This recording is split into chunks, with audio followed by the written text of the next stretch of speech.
get chatting, really.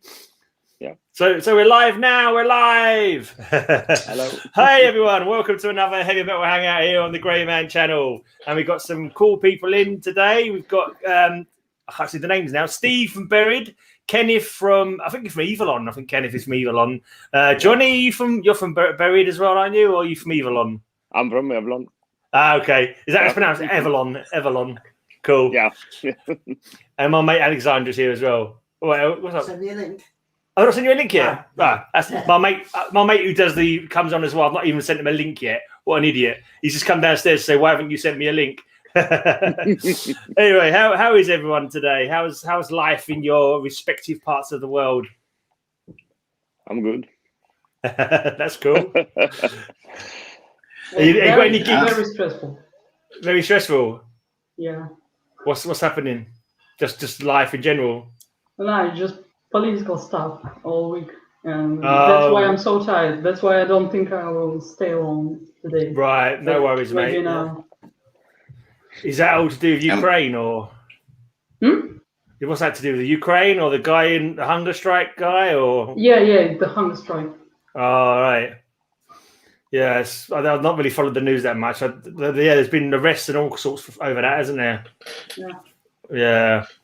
What about what's Sweden like at the moment? You got gigs there at the moment, or are you blocked from doing gigs? No, it's dead right now. It's really nothing. It's really bad. Yeah. We're kind of like talking about maybe starting gigs again next month. Yeah. There's like a regular venue, well, not different venues, but it's in London. There's a thing called Retribution Alive. This guy's put some gigs every month, and so far for over a year, it's been nothing but online gigs. There's actually there's an online gig tomorrow night actually, which looks quite good. I'm going to try and check that out. I'll try and put a link in the blog or something so people can check that out if they want to. But that's all it's been. But from next month, he's trying to see if he can do one indoors. Like it's going to be like, I don't know, probably 10 people allowed in or something ridiculously low like that. But I suppose at least it's a start. I think they had a test in Spain, right? Or Brazil or something like that. Did they? Yeah, some weeks ago, I think. But here in Sweden now, and here where I live, it's worse than ever right now. Yeah? Yeah. Man. Yeah, it's the same in the Netherlands. It's, yeah. What part of the Netherlands are you in? I live in Rotterdam. Oh, right. So in the southwest of the Netherlands. And we have no gigs either for almost a year now. So we haven't been together as a band in a year. And we released our album, but yeah, I know it's crazy. We haven't been in one room together for a year now, so for over a year, yeah. So it's crazy, but it's getting better when the vaccinations really start going. So yeah, hopefully they're sort of rolling out now. I think everybody in my house has all had their first jab, so we're waiting for our second jabs. Yeah. Well, can we hear you now? Can you hear us? Is your microphone working? Can you hear us, Kenneth? I don't think you can hear us. No, I don't think so. Oh, well. He looks cool. He looks cool. He does look cool, but I don't think he can even hear us. It's awkward. I mean... Anyway, has anyone bought any decent new records this week or recently? Any cool band? Because let's say music is still getting out there, even though like bands can't even be in the same recording room half the time. People are still putting out music somehow. But have you guys picked up any decent new records lately? You know, I'm kind of boring that way. I'm comfortable, so I mostly stream Spotify and stuff like that. Right, yeah. It's very rare that I buy a physical album these days. Yeah, well, that's a shame. Yeah, that's a shame, but yeah. Yeah, but it's just the convenience of it, though, isn't it? Sometimes, like the technology is kind of like it's gone so far. And I mean, I can imagine like when you're getting your albums out, you want people to buy it, and you'll be like, "Damn, they're all streaming it, the bastards." Yeah, I know. Yeah, but when I used to buy albums, like I would really read the booklet and all the lyrics, and I would know the names of the songs, and I would really try. Sometimes I would buy a record, and I wouldn't really enjoy it that much in the beginning, but I would really, make it work. Hey, what's up? Hey, we've got a full house now. Still going. Get in there. Now. Just setting up my gear over here. No worries. Poor Kenneth's been in and out about 4 times. He can't get his microphone working. No, I think it's muted. Yeah, it's muted, but it's muted. Yeah, you've definitely been added to. Oh, sorry, Rob. But yeah, I sort of seen your post in the back saying you need to be added. So the trouble is with this Streamyard, it only shows you like the top row of faces. So I didn't see that a couple of people were down below, sort of waiting to come on, kind of thing. Anyway, we're just talking about has anyone bought any decent records lately? And is it Johnny was saying that he only streams music nowadays? I think that's the thing because there's so much stuff you can stream and it's so easy to access. You don't get into bands as well as you used to. I remember back in the day, you'd go out, you'd buy out 4 or 5 records, and you'd listen to them constantly until next payday, and you went out and get some more. But now you can just stream whatever you like here, and you don't even remember what you've listened to half the time. I'm just an old fart set in my ways, and there's that as well. I get maybe as excited about sort of new stuff as when you're a kid, I think that might have a lot to do with it. Yeah, possibly. I'm not the same as everyone. Not everyone's like that, but who knows? Anyway, sometimes I just. Hello again. Oh yeah, this is my mate Elric. the rest of my beer on his head. Sometimes I just forget that I discovered a new band that I really like, because I would listen to it for 2 days and then, I would forget their name and it's there's so many bands. Yeah. Have you bought any new? I think that people are spoiled these days. New music is coming out every day, all the time. Yeah. Yeah. What about you, Alexandra? Have you bought any new records lately? Any new bands discovered? I bought something on Bandcamp, so I mostly just stream it on Spotify too. But I bought something on Bandcamp, and some tracks that I send you for your shows are from there. But the thing is, I don't remember what I bought. So if I go into my history at Bandcamp, I will look it up and I will listen to it and I'll enjoy it. But right now, I can't tell you what I bought. No, the last physical record I got was for this New Year's. My boyfriend got me a vinyl. Right. Cool. That was cute, yeah. But that's the thing. I just find. Do you remember what the band was? Yeah.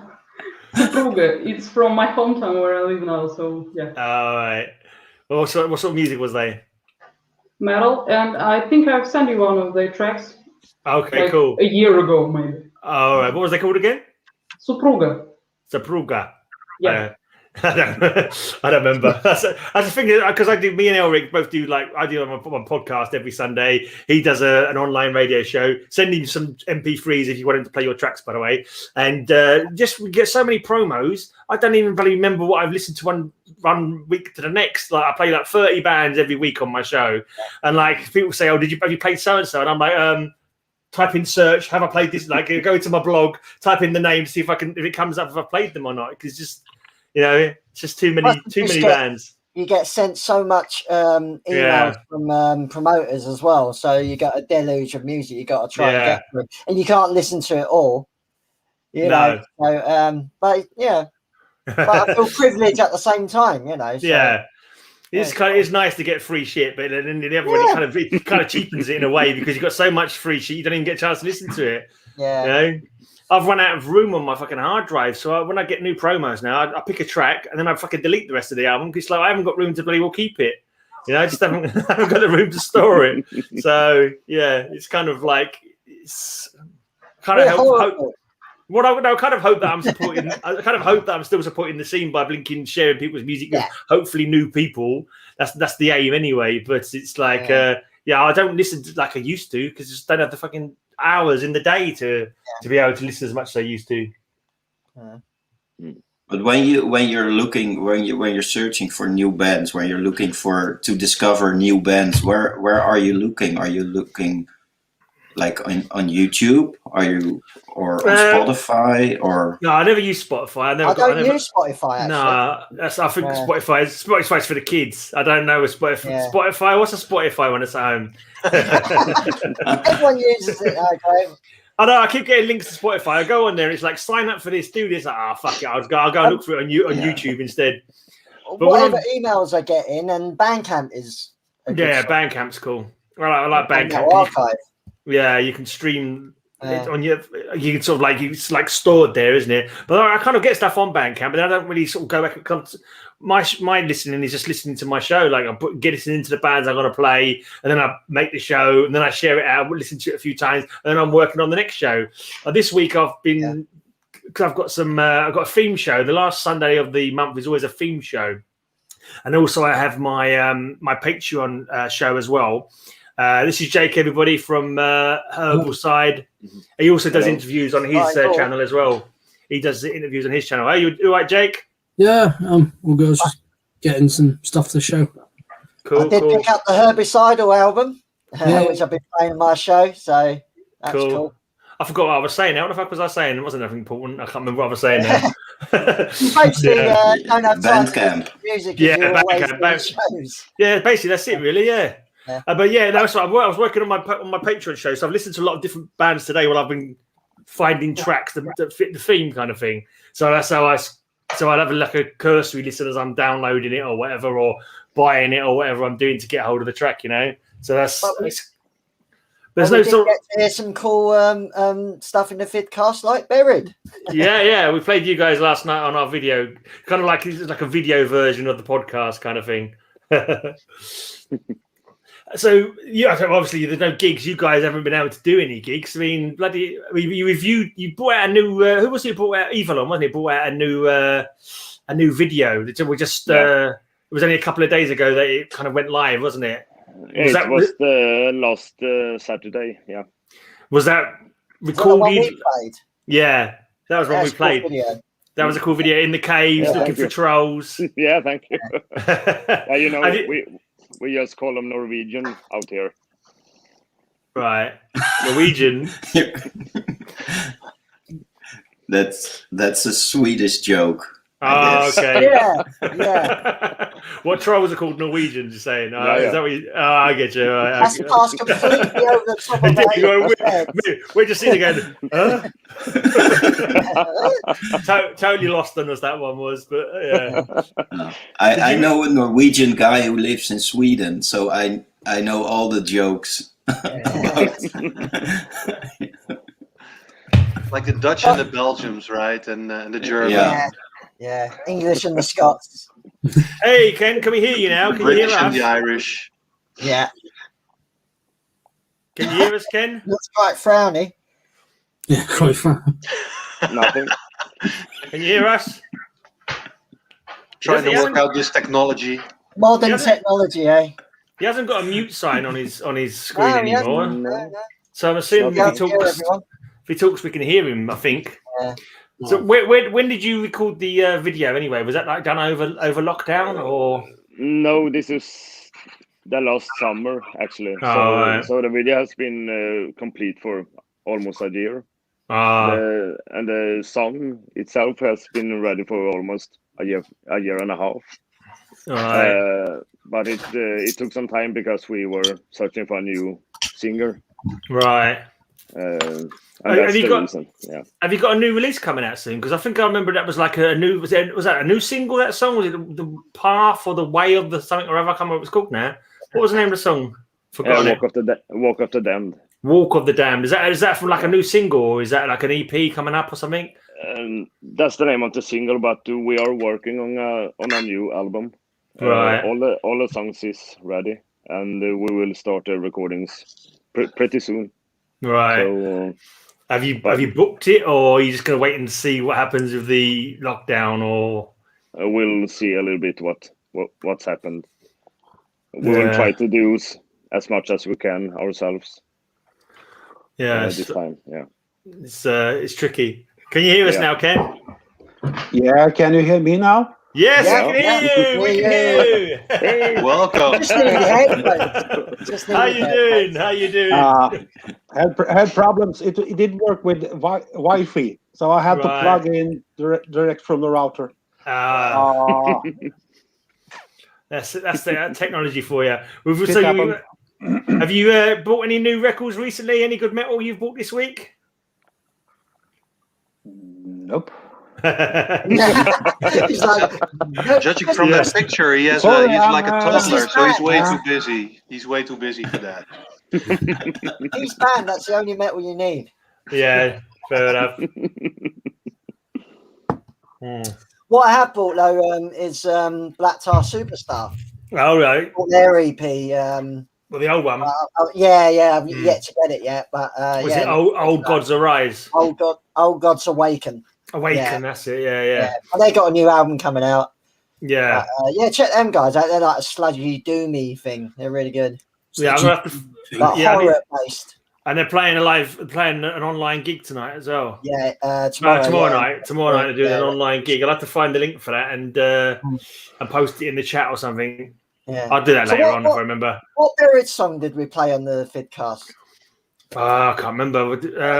Let's have a look. It'll be in my folder still somewhere if I can find it. I think it was just like just a track off of like an album or something. It wasn't like a proper music video. I think it was just a picture. Just a picture with the music going over the top of it. It was an old one as well. It was like a EP. Tenebrous Worm was the track that we played. That's right. Yeah. One of your old tracks. Yeah.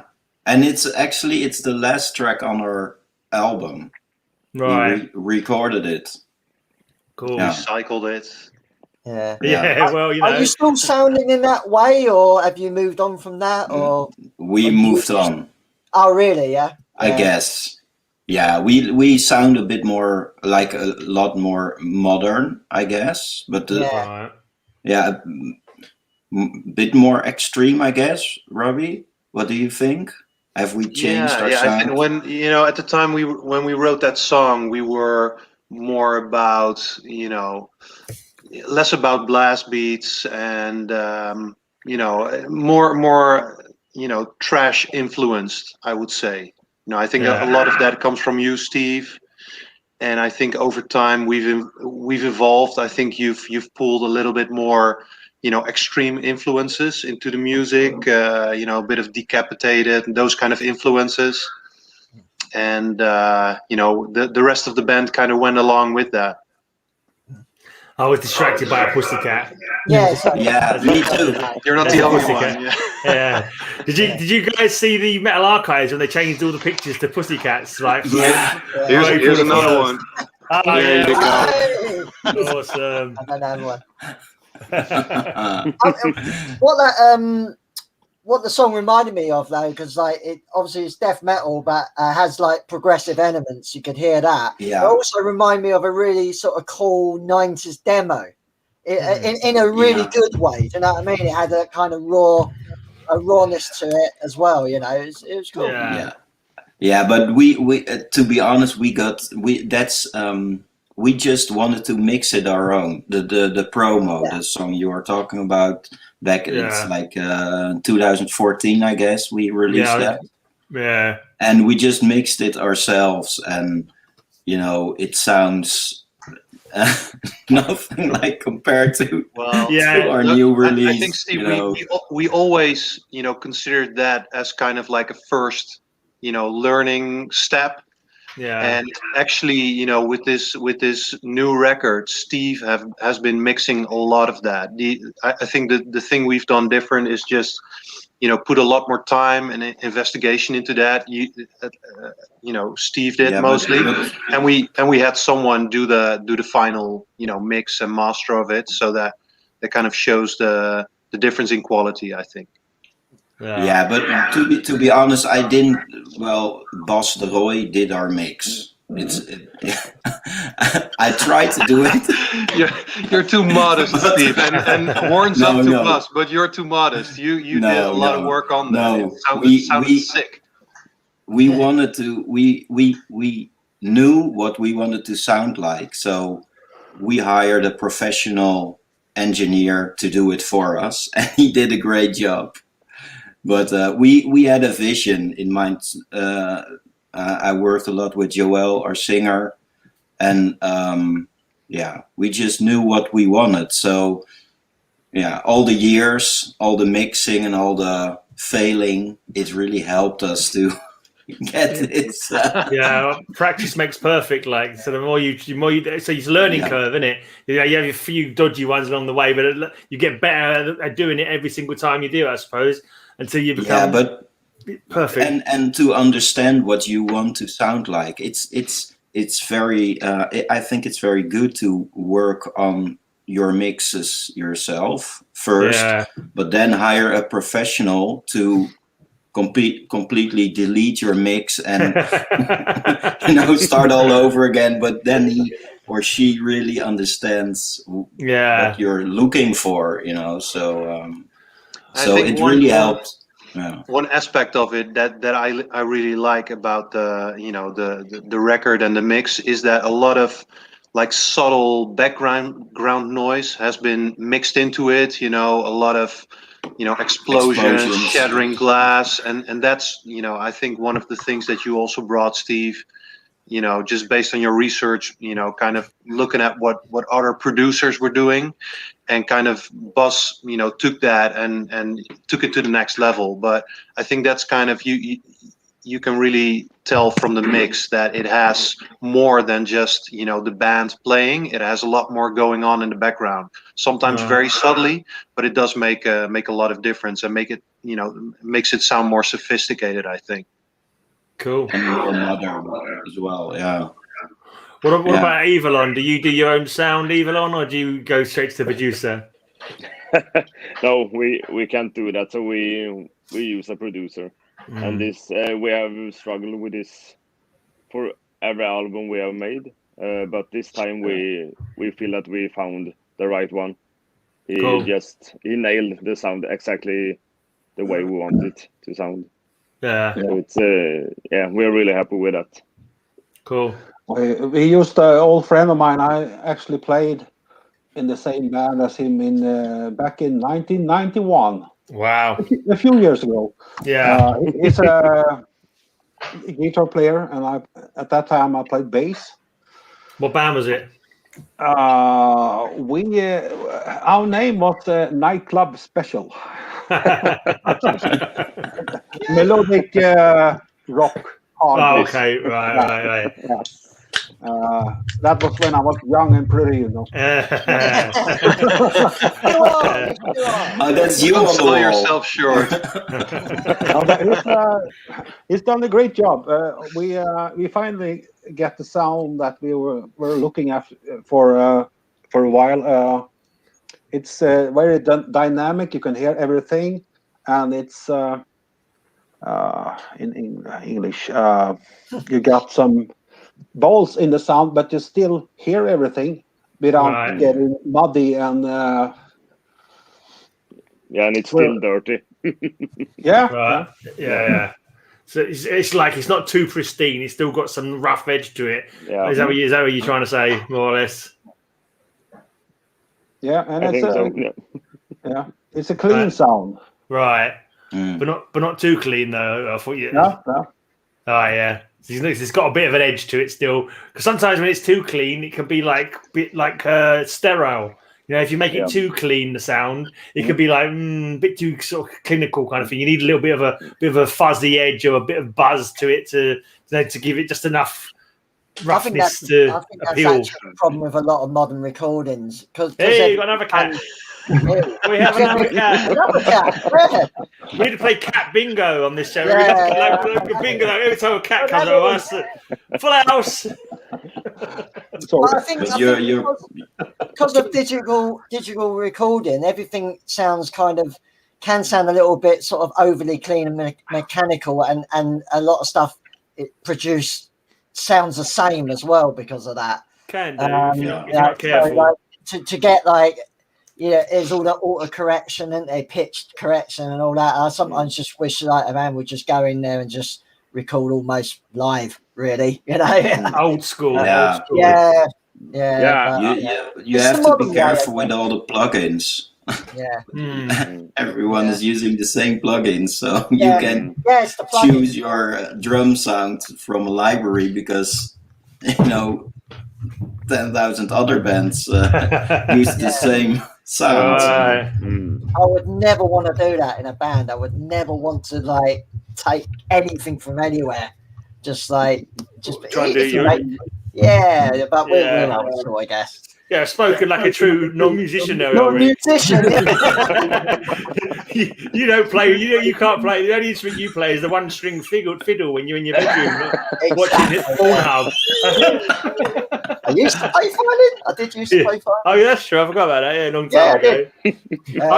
I kind of want to change subject now. Don't strike me as being super clean, though. No. Very old, like sludgy kind of. Where did you record your stuff, Jake? What's that? Where did you record your Herbicide? Our rehearsal space. All right, just like straight into like a Podcast had his laptop already. Right. There's no production going on there. Sounds good. Yeah. Done the vocals there, and they did the instruments before they did the vocals. Yeah, I like that. Anything else? What's the deal with Herbicide? Or you got anything lined up with the band, or? Not in terms of meeting up and rehearsing, so none of that. No, you can't really, can you? Yeah. I want to change the subject and find out what everyone's cats are called. Oh, go on then. Go. Who's got a cat here? Come on, Steve. You got a cat? No cat. Alexandra, what's your cat's name? It's called Mans. Mans? Yeah. Okay, interesting name. It's human in Dutch. Mens is human. Oh, is it? Okay. Robbie, what's your cat? Take a wild guess. What do you think? Looking at this cat, Kronos. Kronos. Yeah. We had a cat called Kronos. She's not nearly brutal enough for a name like that. No, she's called after a island in the what is it? South Pacific. Morea. You wanted us to guess that. You wanted us to guess that name. It was a setup. It was a setup. That cat hasn't moved. I was expecting something like Snoozy or something. Yeah. She just sleeps all day. Pisses on the carpet and everything. What about Ken? What's your cat called, mate? This one beside me is called Tingeling. Tingeling. Nice. And we have pisses on the carpet, I guess. Yeah. We have another one called BB. BB. Okay, cool. Yeah. Right, you, Johnny, got any cats? Yeah, its name is Caesar. Caesar. Oh, yeah. Does he like to rule over like Rome or something like that? Yeah, something like that. Yeah. I haven't got any my girlfriend's got a couple of cats, but we had one time I had a cat and she had 4 kittens. I called them Snake, Blackie, Piggy, and Away. After the Voivod members. Voivod, yes. Cool. So I had a cat called Snake. She was the one that lived with me for the longest. The other ones got adopted. There's a black one, but I didn't want to call him Blackie, so I called him Away. Or something, I can't remember now. I think I called him Piggy. And they just basically said I didn't want to call a black one Blackie because that was too obvious. So I don't know why. But who needs a cat when you got a beard like that? Exactly. I could just, Well, the cat. That what used to be the cat. It used to be the cat, yes. When it died, I couldn't bear to be away from it, so I made it into a chin wig. You adopted the cat. Yeah. I'm not meant to be morbid here, but... Oh, yeah. What's this, a picture? Was it a dead cat? I actually got my cat's ashes. Oh, my God. Wow. I love cats. I love my cat. You don't smoke them, do you? No. Stays there asleep. All right. What cat was that? Corona. Corona? You probably never met Corona, did you? You had a cat called Corona? Corona. Corona. Sounds like Corona. It does sound like Corona, especially when you say it like Corona. Virus. She died of Corona. Corona. That's even weirder. That's when I was over Reynolds Court. Okay. I was over there, yeah. Right, fair enough, yeah. Cool. Anyway, that's enough about cats. Cats. There's a guy that I know in I can't remember his name now, Mitch Mantell or something like that. He's like in Australia. He does like all his own sort of stuff. He's like solo stuff. And he had a little dog called Tilly. She died, unfortunately, but he used to have Tilly on his recordings. So they have his dog like barking or howling or whatever while he's playing guitar over the top of it. But Pink Floyd did that. Who did that? Yeah. Well, Pink Floyd did that years ago. Okay, yeah. Howling over their music. Yeah. Isn't there a band like with a fucking parrot singer as well? Or did I dream that one day? I'm sure I heard that. Yeah, that's a grindcore band. Yeah. And they have Beak in their name. Hate Beak or something. Yeah, Kill Beak. Wow. Something Beak. Yeah. Maybe it is Hate Beak. Hate Beak. I know there was a band called King Parrot, I think, but I was thinking but you don't think they have got a parrot. I think they're lying to us by putting parrot in their name when they haven't actually got a parrot in the band. I think Parrot in their band. I've looked. I got sent a promo actually, a grindcore band. It's like a 9-year-old, like it's a guy, one guy and his 9-year-old daughter doing vocals. Daughter. That's right. Yeah. Yeah, cool. And there's also a grandma. Grandmother. Yeah. Grandma. Isn't it called Grandma? Grandma. Grandma. That's amazing. I've seen that. Oh wow. What's next, man? It's a generation. Like grandson or something is on the drums or something like that. Yeah. Like a whole family. Yeah. And I've mentioned this before actually on a previous one. The Subjugated by Robots, a band called Subjugated by Robots, and it's one guy that's a singer, and he's got like 2 like animatronic robots who play the drums and the guitar. And he pretends that he's their slave. That's his kind of stage show. He's like he's the slave of the robots who force him to like sing in their grind band. It's like what? Where's where do people get these ideas from, man? It's crazy. I did have a listener of my show that was 95 years old. Did you know what you died recently? But yeah. Oh right. 95. Wasn't nothing to do with your show, I hope. That it was. Everyone's her friend was saying I reckon she was in the Guinness Book of Records as the oldest official metalhead. Oh right, that's cool. Where was she from then? It's Florida somewhere. Oh right. Yeah. That's cool. Yeah, you're too old. We're all gonna be fucking old metalheads eventually. Metalheads are getting older. Yeah, my back tells me I'm bloody well old. I tell you, it's been killing me all day. That's an old T-shirt you got there. So you've been around for some time. Yeah. I know. I remember like going to see like what was that fresh band? Some young fresh band. I'm watching them thinking these are fucking cool. Warbringer. I was watching Warbringer the first time they came to London. I thought these are fucking cool. And I looked at my t-shirt. I was wearing like an old Cerebral Fix t-shirt from like a 1991 tour or something. I was thinking to myself, fuck me, my t-shirt might be older than all these guys in this band. I was thinking to myself, I was like, gee, that's a sobering thought, you know what I mean? You know you're an old fucker when that happens. Yeah. I still got. So how old were you when you started listening to metal? Oh, no, I wasn't that old actually. I was like about 16 or something like that. I was quite late getting into metal, to be honest. I didn't listen to it as a kid. Like I didn't have anyone like playing it. So I sort of discovered it because my brother happened to buy an Iron Maiden album. I think he only bought it because he knew that Steve Harris was a West Ham fan. Because that's our football team, West Ham. So I think he bought it because he had on the back, he had Up the Irons or something like that on the back of it. West Ham, I'll pick that up and see what that's like. And I never saw him play it. And then one day I was just going through like our record collection, like reggae, Boney M, ABBA. What the fuck is this? You know what I mean? When I saw the beginning Number of the Beast cover, and that was it, all downhill from there. Yeah. Was it because of the cover? Like it looked so badass. Yeah. Okay. Yeah. got to play this. Yeah. It was Maiden who got me into metal as well. Yeah.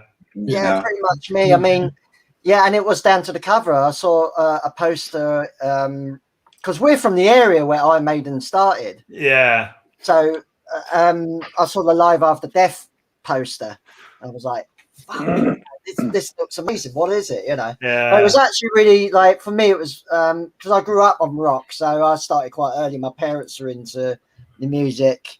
They were sort of teenagers in the late 60s, early 70s. So they got the first wave of like the hippie movement and the rock. So I grew up on it. Yeah. So really, it was for me. It was Black Sabbath that really turned me on to sort of. Yeah. I was just thinking that Alexandra, is Iron Maiden obviously they're big in Russia, but is there like an equivalent Russian band who like the band that gets everyone into metal? Is there like a band like that in Russia? Well, yeah, I think there's two bands, Король и Шут и Aria. And like a lot of people listen to them as kids, but then they grow up and don't listen to metal as much. And like the people who really get into metal start with Iron Maiden and Judas Priest and all that stuff, so they don't actually listen to Russian bands. Because, well, these two bands, they're not bad, but they kind of cringy, you know. That happens a lot though. Like obviously Spain. Like I know a lot of people from Spain, and really they know their Spanish bands, but really they grew up on UK and American groups. Yeah, it's just because the quality is so much better. Yes, yeah. And like these bands, Aria, like they have a song that starts exactly like one song by Judas. So what's the point? I can just listen to the Judas Priest. Fair enough. It's funny. It was Maiden who got me into metal, but the band who really wanted me to play for myself was Metallica. Yeah. When I first heard Whiplash, I go, "What is that? Can you sound like that?" The energy. It wanted me. I want to play that stuff. You know, I want to feel that energy for myself. Yeah. So I started playing. So what led my first band was a thrash band. All right. Yeah. So what led? I mean, I've talked to both bands really. What led you in the direction of like either being folk or in Buried's case, sort of death metal? What bands influenced you to move into that direction? Actually, folk metal in general. I love folk music. I don't folk metal, but folk music. Yeah. And love melodies. The first thing I ever learned on the guitar was a melody, a folk melody, back in the 80s. So and then I learned to play riffs, but the melody has always followed me. So I don't have any special folk metal band that I take inspiration from. There's nowadays when we have started to play folk metal, people say, you sound like that, and I have to check them out. Do we sound like that? And that sounds nice. You know, before we started to play folk metal, I never listened to folk metal in that way. But people say you sound like that. I have to check them out. You know. Who are the sort of like the earliest folk metal bands? It's got to be Skyclad, isn't it? I was just Elevator is one of them. Elevator. One of the earliest. I think that's just because of the Viking theme. Yeah, I think the first one I remember like discovering when I was doing a fanzine like back in the 90s, the guys from Forlorn, I think they're called Arab something or other now, but they had a band called February '93, and it was more like Swedish like folk rock, and it was all sung in Swedish, and I bought the album off them. I just even though I couldn't understand a bloody word that was being said, and it wasn't really like metal, it was just like rock. But it was just like, I just fucking really loved it. It really blew me away. for me, it's got to be like Skyclad. I don't remember any like sort of anything like that before. With the violin kind of thing. Yeah. But yeah, it's hard to say. But that's a Scottish band, right? Skyclad are British, English. They're English. Yeah. There's a lot of folk metal in Russia as well, isn't there? You sent me quite a lot of folk influenced bands from Russia, didn't you? Yeah, there's a lot of them. Yeah, there's a lot. Yeah. Well, they're not much. I just don't like folk metal already. No worries, mate. No worries. Arcona from Russia. I suppose like the different countries have different like sound in their folk metal because they must take different influence, a different kind of like traditional music, I'd assume. Exactly. Well, they take their own folk music, and they turn it into metal. So they sound so different. But I grew up listening to a lot of Swedish bands, like Hypocrisy. Yeah, I love the Gothenburg sound.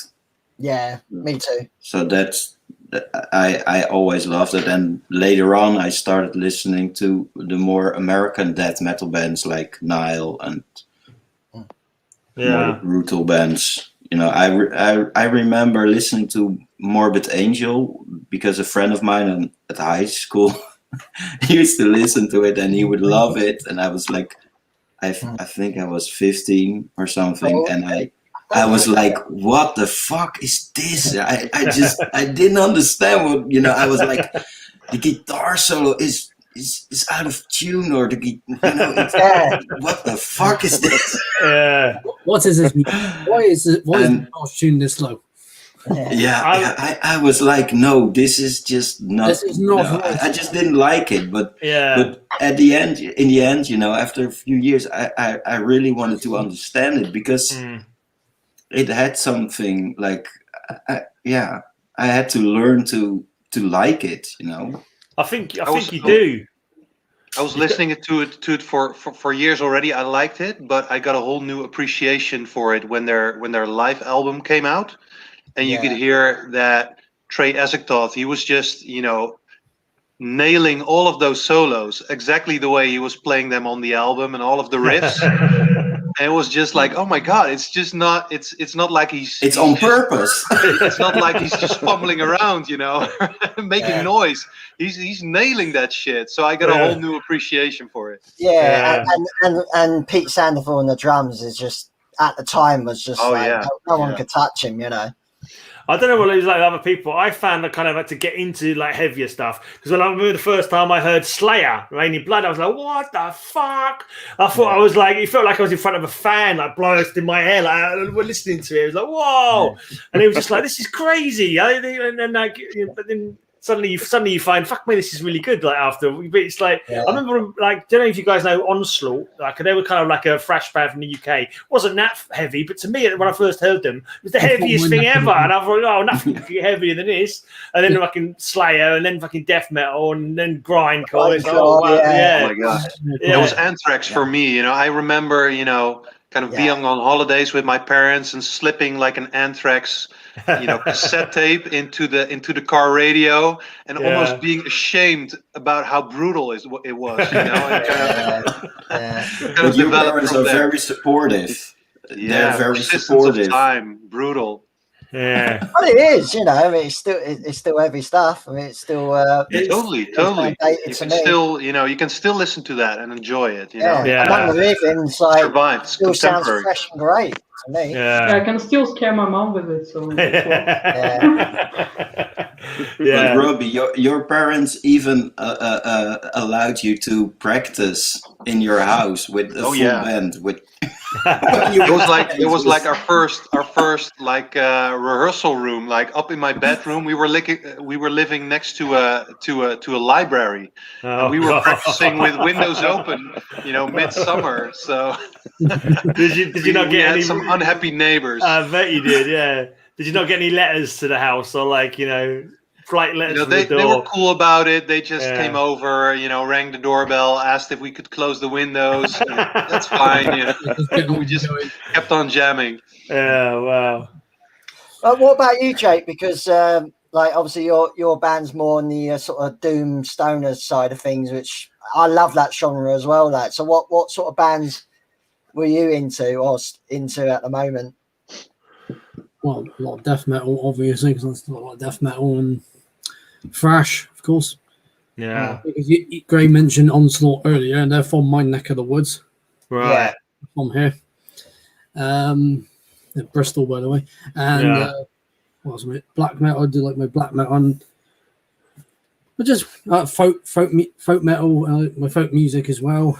Yeah, folk metal band. We're working on the EP at the moment, so that should be out at some point. And I got a thumbs up. You basically like all metal, really, didn't you? Just all that metal across the board. And, I'm a bit like that.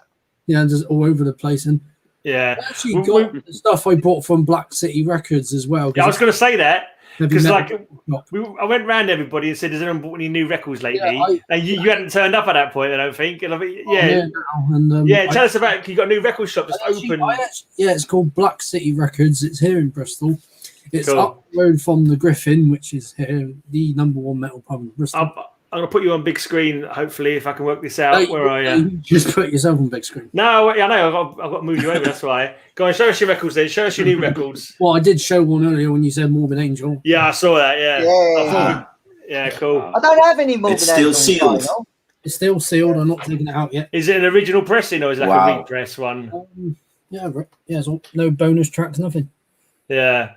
It might be a repress. Don't know. Really, it looks exactly like the one I've got anyway. But yeah, I don't have any Morbid Angel on vinyl. What else I got some tapes. I started collecting tapes again. Right, cool. Got What was the shop like? Was it good then? It was a good shop. Yeah, really good shop. What's that? I can't even read that. That's Trouble. It's Trouble. Oh, right. Trouble was debut, isn't it? Yeah. Psalm 9 or something Psalm like 9. Right. It's still not taken out yet. Right. Cool. And a Florida band, another one, Resurrection. Oh, I've got that. Oh, I nice. fucking love that album. Have you listened to it yet? Yeah, I've heard it. That's got like there's a character called the Storyteller who does like intros before every song. He just crazy intros he does. Some of us become surgeons and some weird shit like that. Yeah. And like, In the beginning of time, is it that one? Oh, horrifying. Something crazy like that. It's crazy. Widely considered the first grindcore album. Yeah, classic. What else? Got Revolting. Okay, not sure if I know them. Johansson. There's so many bands with similar names, though. It's like I might have heard them, but maybe I didn't. What's that one? I can't make that out. So, Revolting. Still Revolting. Oh, they're both revolting, are they? They're both revolting. Both revolting. Campfire. All right, that's black metal, isn't it? Metal, pagan black metal. Oh, yeah, pagan black metal. Well, it's black metal, but it's got pagan. Right. And one of my favorite musicians of all time, Devin Townsend. Ocean Machine. Yes. Okay. One of my favorite albums ever. And Devin on the bottom there. Yeah, I have that. Cool. Yeah. I'm going to go and get myself another beer, guys. You keep on chatting. Need another beer. But what about sort of like obviously your band's more doom. What sort of doom stuff did you get into? Doom stuff. First doom band it was Candlemas. Yeah, I love Candlemas. It was Candlemas. Swedish. they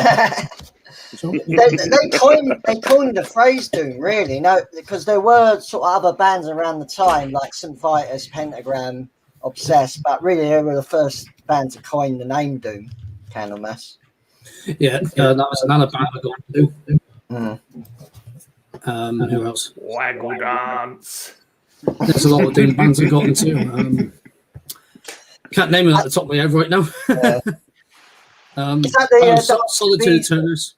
Solitude Turners. Oh yeah. Good doom band. Good doom band, and then found Death Doom later on. Like I'm trying to think of the Death Doom bands. One I was listening to today was Worm from Florida. Okay. Their album Gloom Lord is just murky as fuck.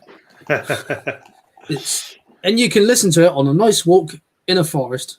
It's the best place to listen. It's the best place to listen to that kind of thing, man. Same with Skepticism. You can do the same with their albums.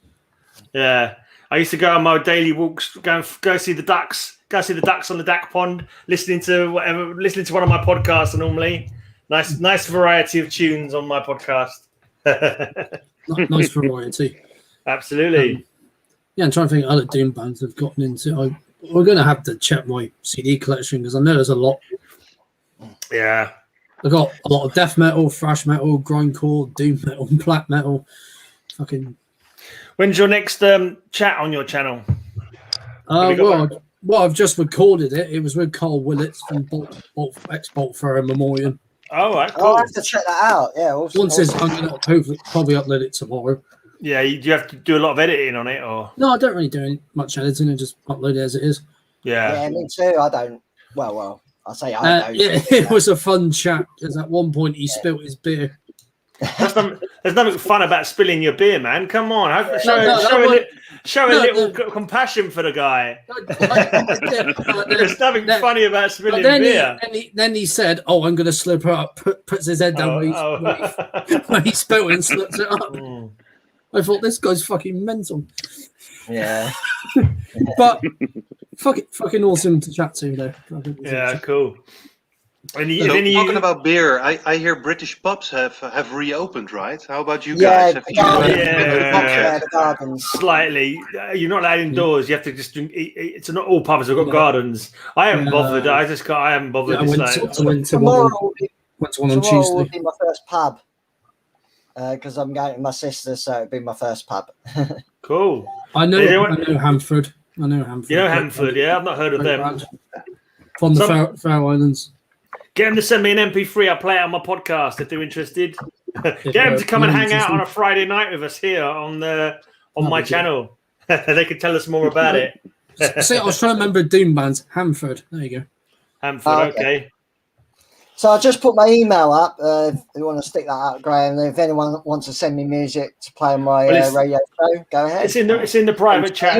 If anyone wants to check it out, it's in the private chat. Just send him some songs and he can play it on his show if anyone's interested. I think I've got everyone's. Elric. Yeah, he does Monday nights Metal Devastation Radio. Yeah, Metal Devastation Radio on Mondays. Yeah.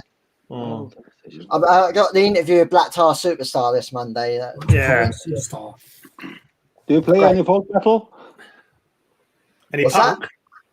Do you play any folk metal on that? Oh, folk metal. I'll play anything. Anything. Yeah, absolutely. Yeah. Elric's taste. Sweden. No.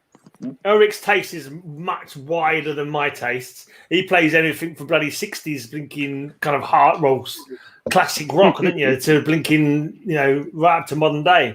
I've played all sorts of stuff. Yeah. You were talking about folk music. I've played straight folk music on my show. Right. I've done electronic music on it. Pretty much. It's mainly sort of metal and rock, but yeah, and the great thing about our station is we're allowed to play anything we want. Yeah. That's the cool thing. So. They haven't stopped you yet anyway. Are you sure you're allowed? It's just that you've not been doing it and you've just been getting away with it. Well, I've been playing sometimes some 20-minute tracks, and things like that. Just do whatever. I think I've played a half-hour track before on my podcast. I think because it's my fucking podcast. I do what I fucking like with it. I'm not answerable to anybody. So if someone sends me a really long track, I go, well, fuck it, I'll play it. It just means the show's going to be 4 hours long today instead of 3 hours long. Yeah. I think it's good to have a wide spectrum of music influences.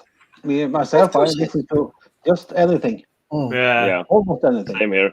Yeah, same here.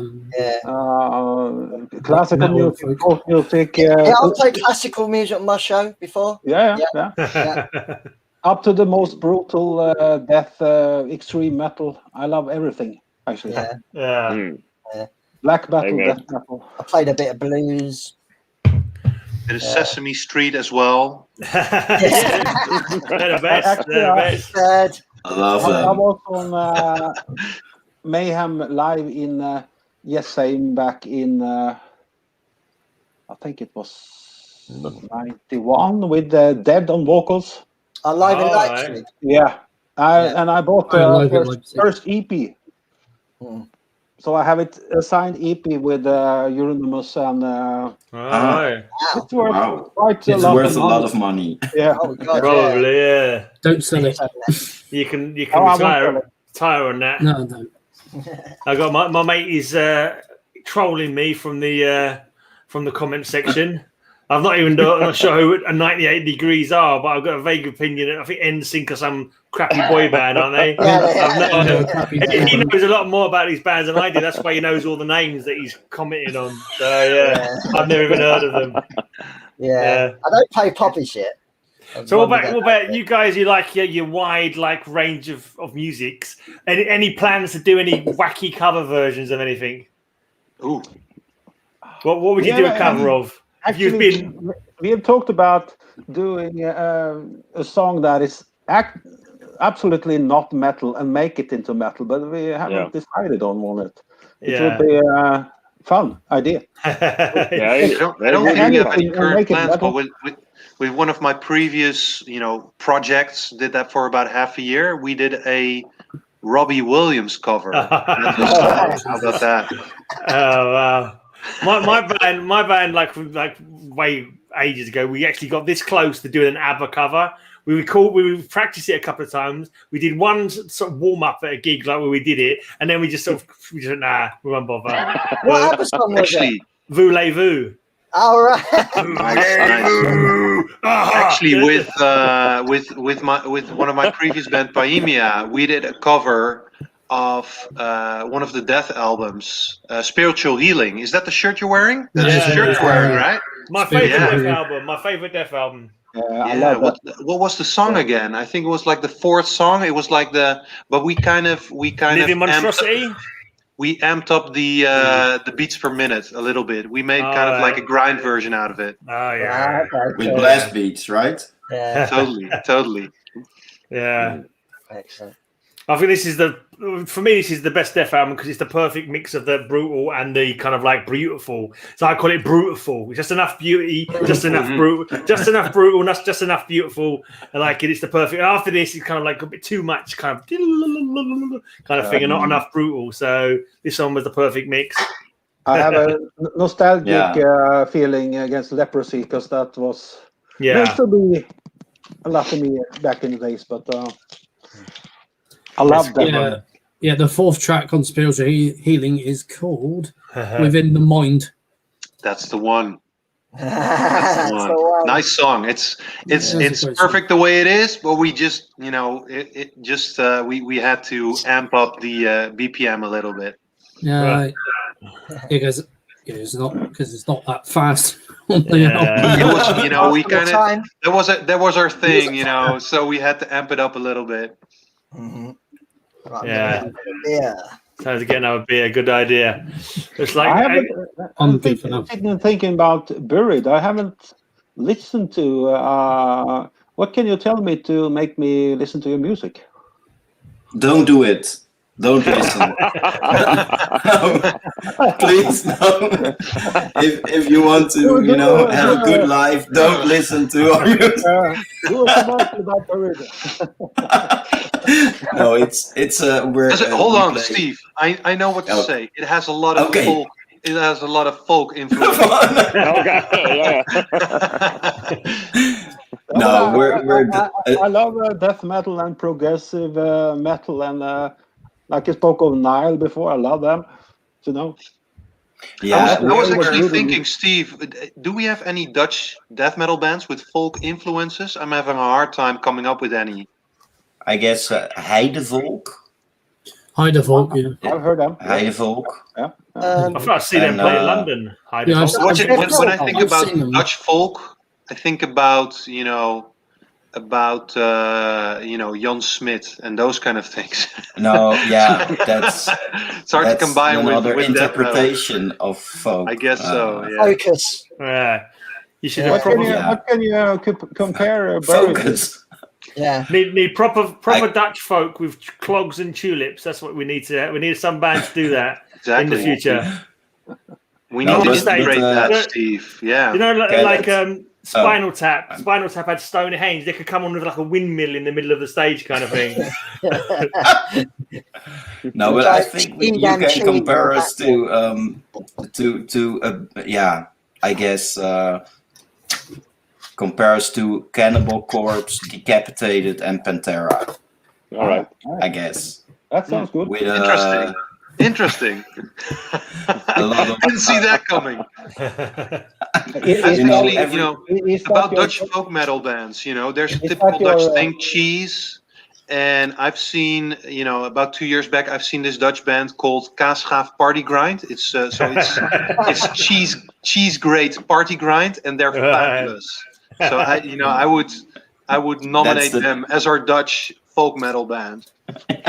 Yeah, cool. But that's your influences, Steve, Pantera and Cannibal Corpse. Well, it's always weird to talk about influences because when I'm writing a song and I need one more riff, I would go and listen to Decapitated or Revocation, and I really get inspired.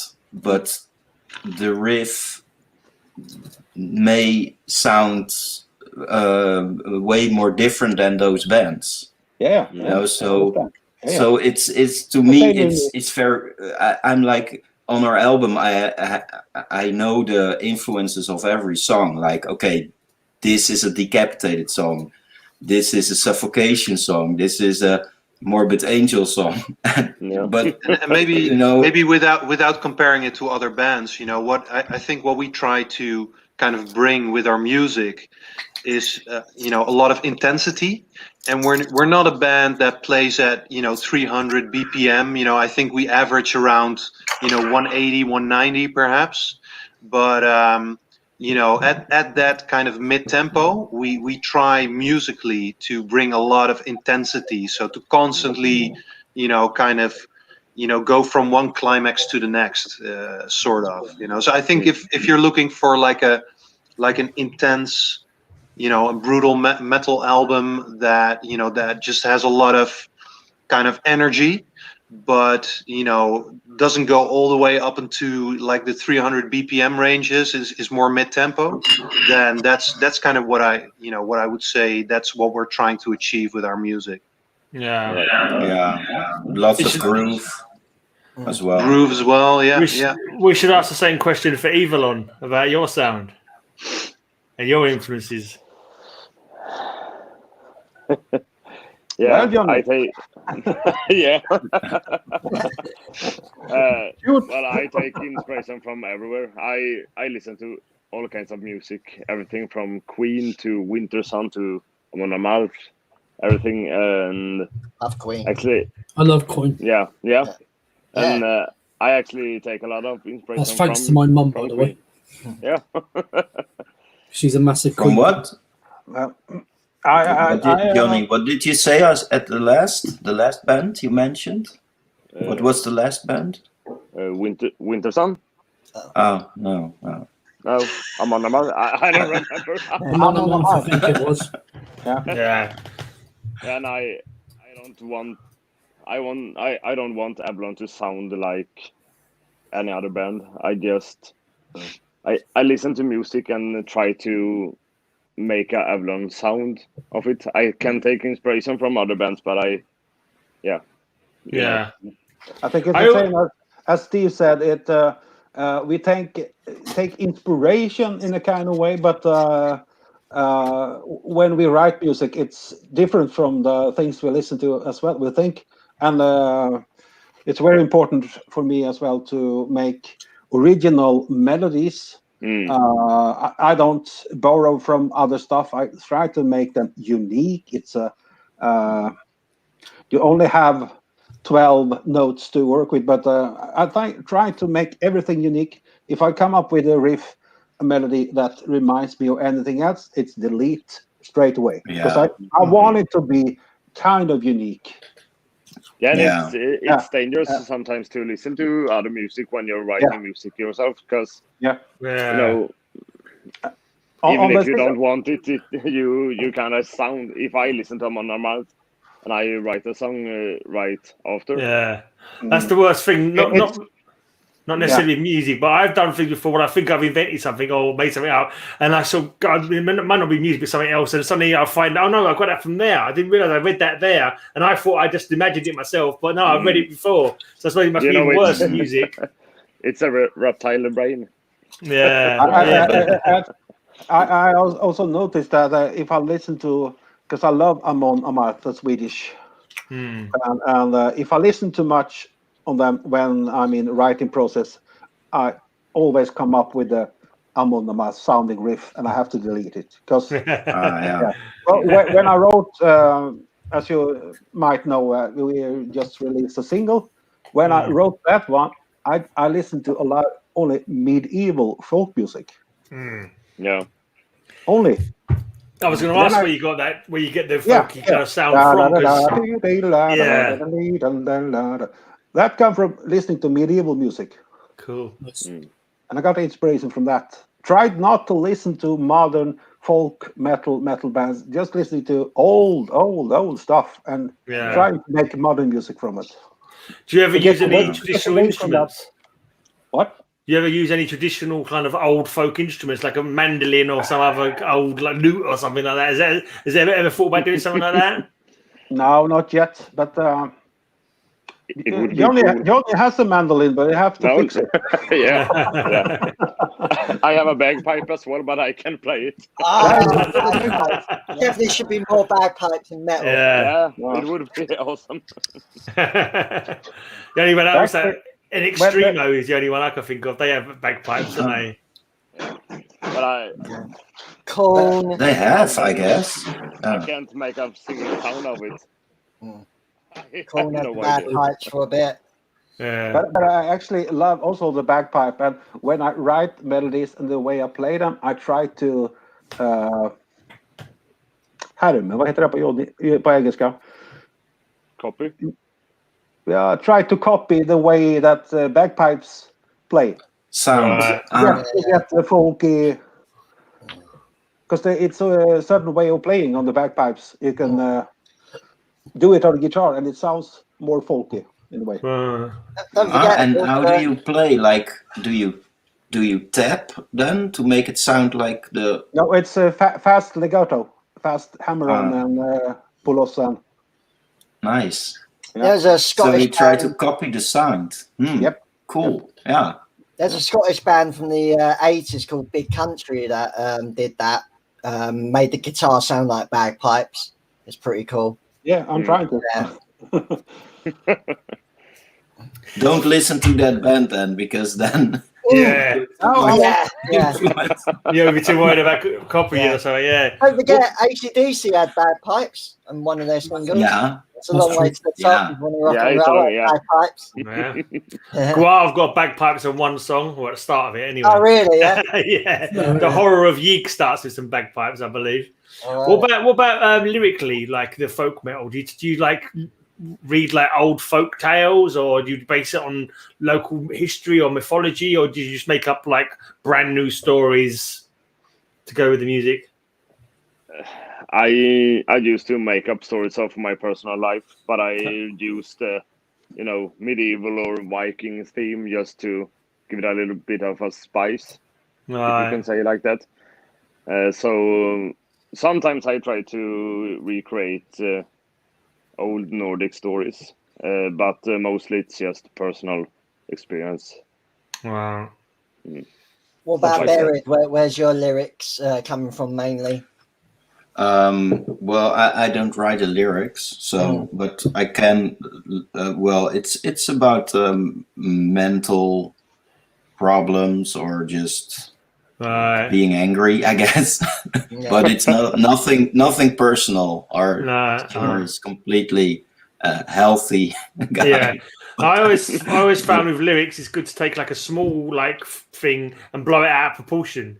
So you know what I mean, just like extrapolate, and you can't just do a song saying, "Oh, I felt a bit annoyed today." You have to ramp it up to 20, like a million, didn't you, to make it good? Yeah, because Graham's old band Suffering was basically you take an idea of like being a little bit depressed and blow it way out of like basically the most depressed you could ever be. And that was where your lyrics are coming from at that time. I guess that's what we do as well. Yeah.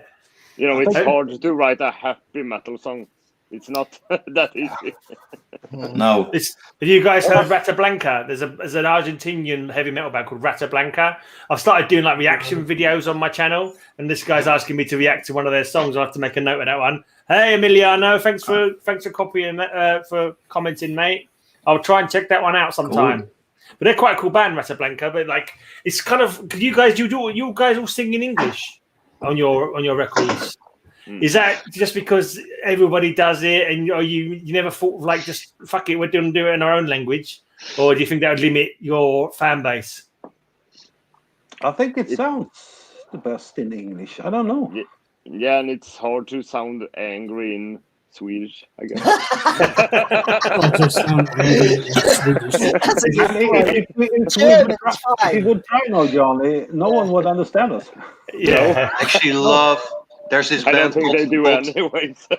There's this band called Panzerkreist, And they have songs in German, and that sounds absolutely, so angry. I love it.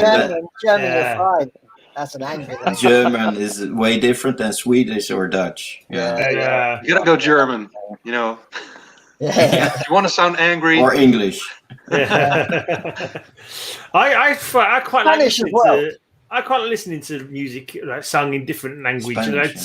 So I listen to another language being sung. It feels like a new instrument kind of thing, Yeah. I always think Spanish sounds pretty cool and angry. Like when you get some South American bands singing their own language, it sounds really cool. And I think it sounds best when it's hardcore or crust songs. Like in Spanish, it just sounds way better than in English or Russian. Yeah. Cool. and I love the Swedish versions of the Sabaton songs that I have released. But I can't make it myself. I don't know how. I guess. Was it Opeth who released their latest album in like an English version and Swedish version? They did. I think so. Yeah. Quite surprised. Yeah. Why not? If you can afford to recording both, then why not bring it out in both? I suppose. Yeah. Some bands in Russia do that, so they release in Russian and they release in English, and most of the time they do like the reverse. So they release the English version first, and it sells well, and then they record the Russian version. So that's cool. Never the other way around. Why not?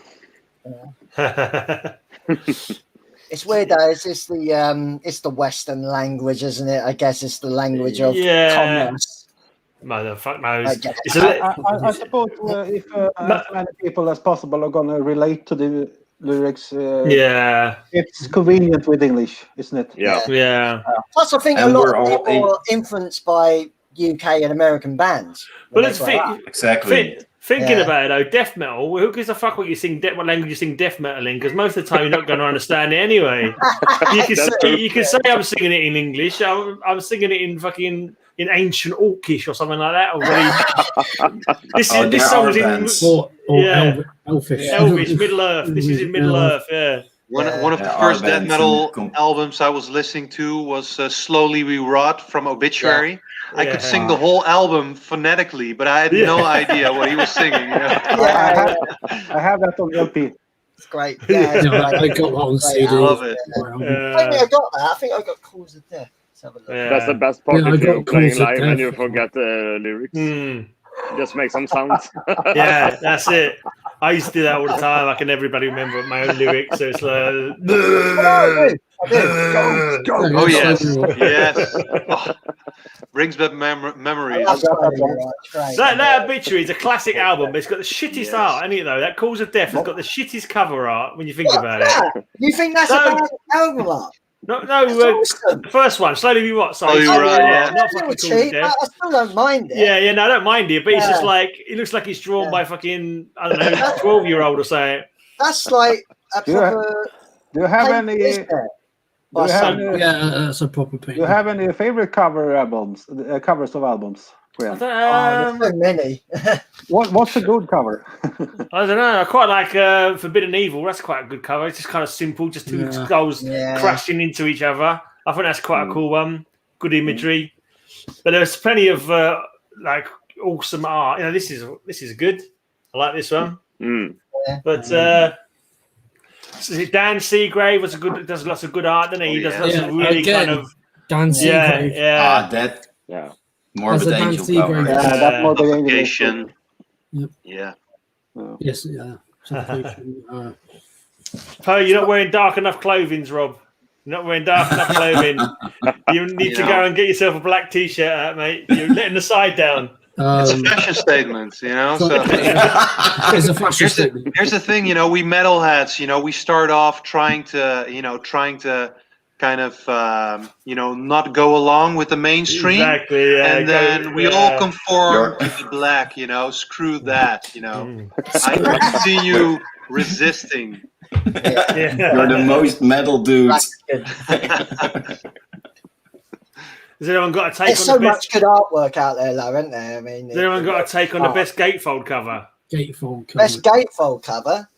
Fuck. I can't think of any. I can't think of anything Trying to think. off the top of my head. Trying to think. What's the like Possessed or something? What's the Seven Churches? There's one that's got gatefold in there. Yeah, I got this. I got the Seven Church gatefold. Who's that? Sabbath, Bloody Sabbath. Oh, right, fair enough. Yeah. I don't think I've got that. I don't think I've got an awful lot of gatefold sleeves in my metal collection. I don't think. I got Dismember, like an Everflame Stream gatefold. It's got lyrics on one side and a band picture on the other. Right. What about everyone else? What's everyone? Has everyone else got like a favourite cover or a cover they think like fucking? I mean, anything with Iron Maiden, any early Iron Maiden covers with Eddie is you can't go far wrong with those. From Beyond by Massacre, that's a great cover. That's cool. Yeah. That one. In the 80s, when I started to discover metal, I often bought LPs, albums, out of the look of the cover. Yeah. It was a good cover, I bought it. Yeah. So back in the day, like used to be like King Crimson. Like cheap. That's probably my favorite. They'd be like a cheap sort of CD shops, like I don't know, second hand or something. I don't know where they got them from, and they'd get ones straight from labels, like promo copies at a corner cut off, that kind of thing. And half the time, you never heard of the band, so you have to you check out their t-shirts. What t-shirts are they wearing, or what bands are they thanked in the thanks list? That kind of thing, to get an idea if it was going to be your kind of thing or not. You know? Yeah, I miss those days where you could really, like go on an investigation in the record store and just that was good. Look at the covers, read the booklets, and That was a great time. it's weird nowadays. You just click on something, and within 2 seconds you're like, okay, yes, no, yes, no, yes, no, yeah.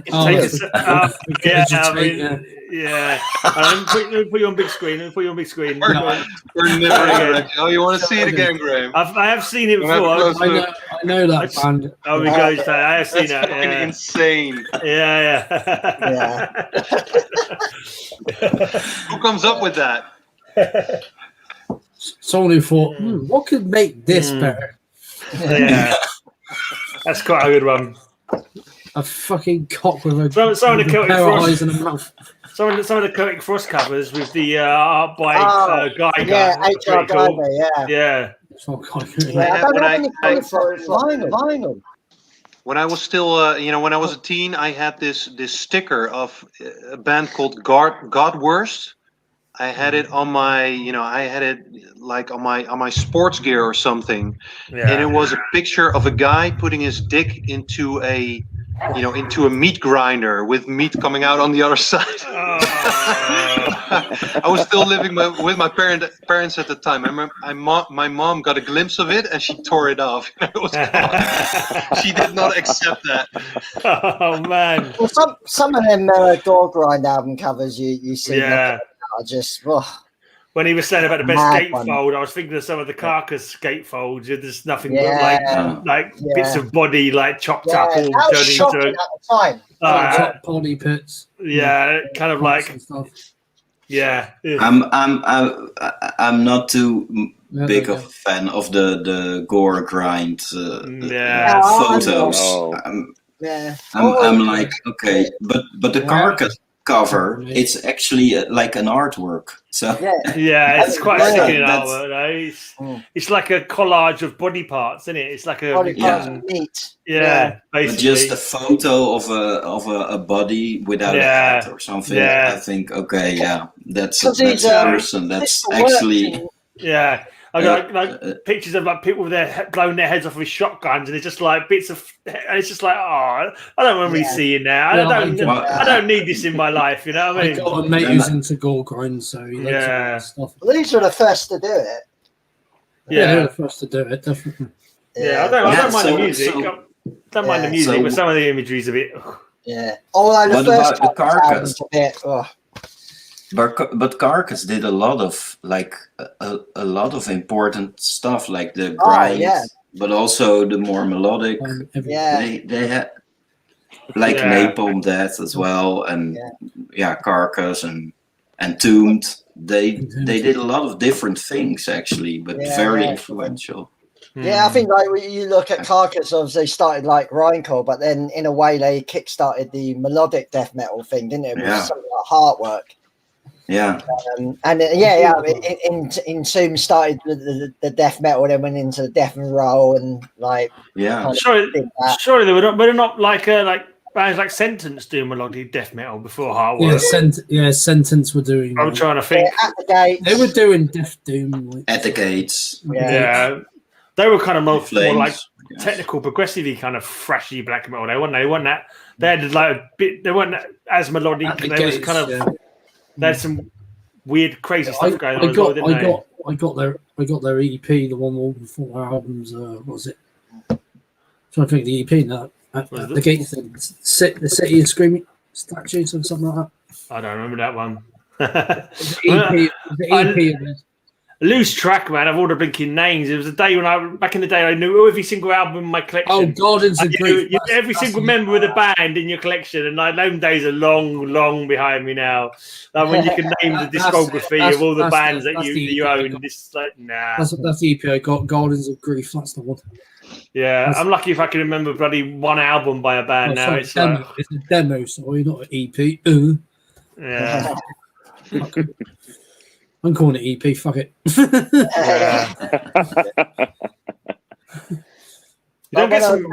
the album rankings with you, Gray. You're like, I don't know what album come out when. What album was this? Yeah.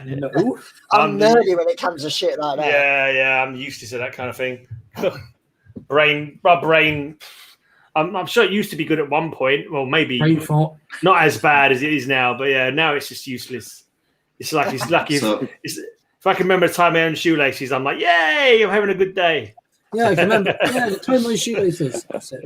Yeah, but it's weird because in February we released our album, and then I really started to, like check every day what albums were being released, and like every day there are metal bands releasing albums that are actually very good.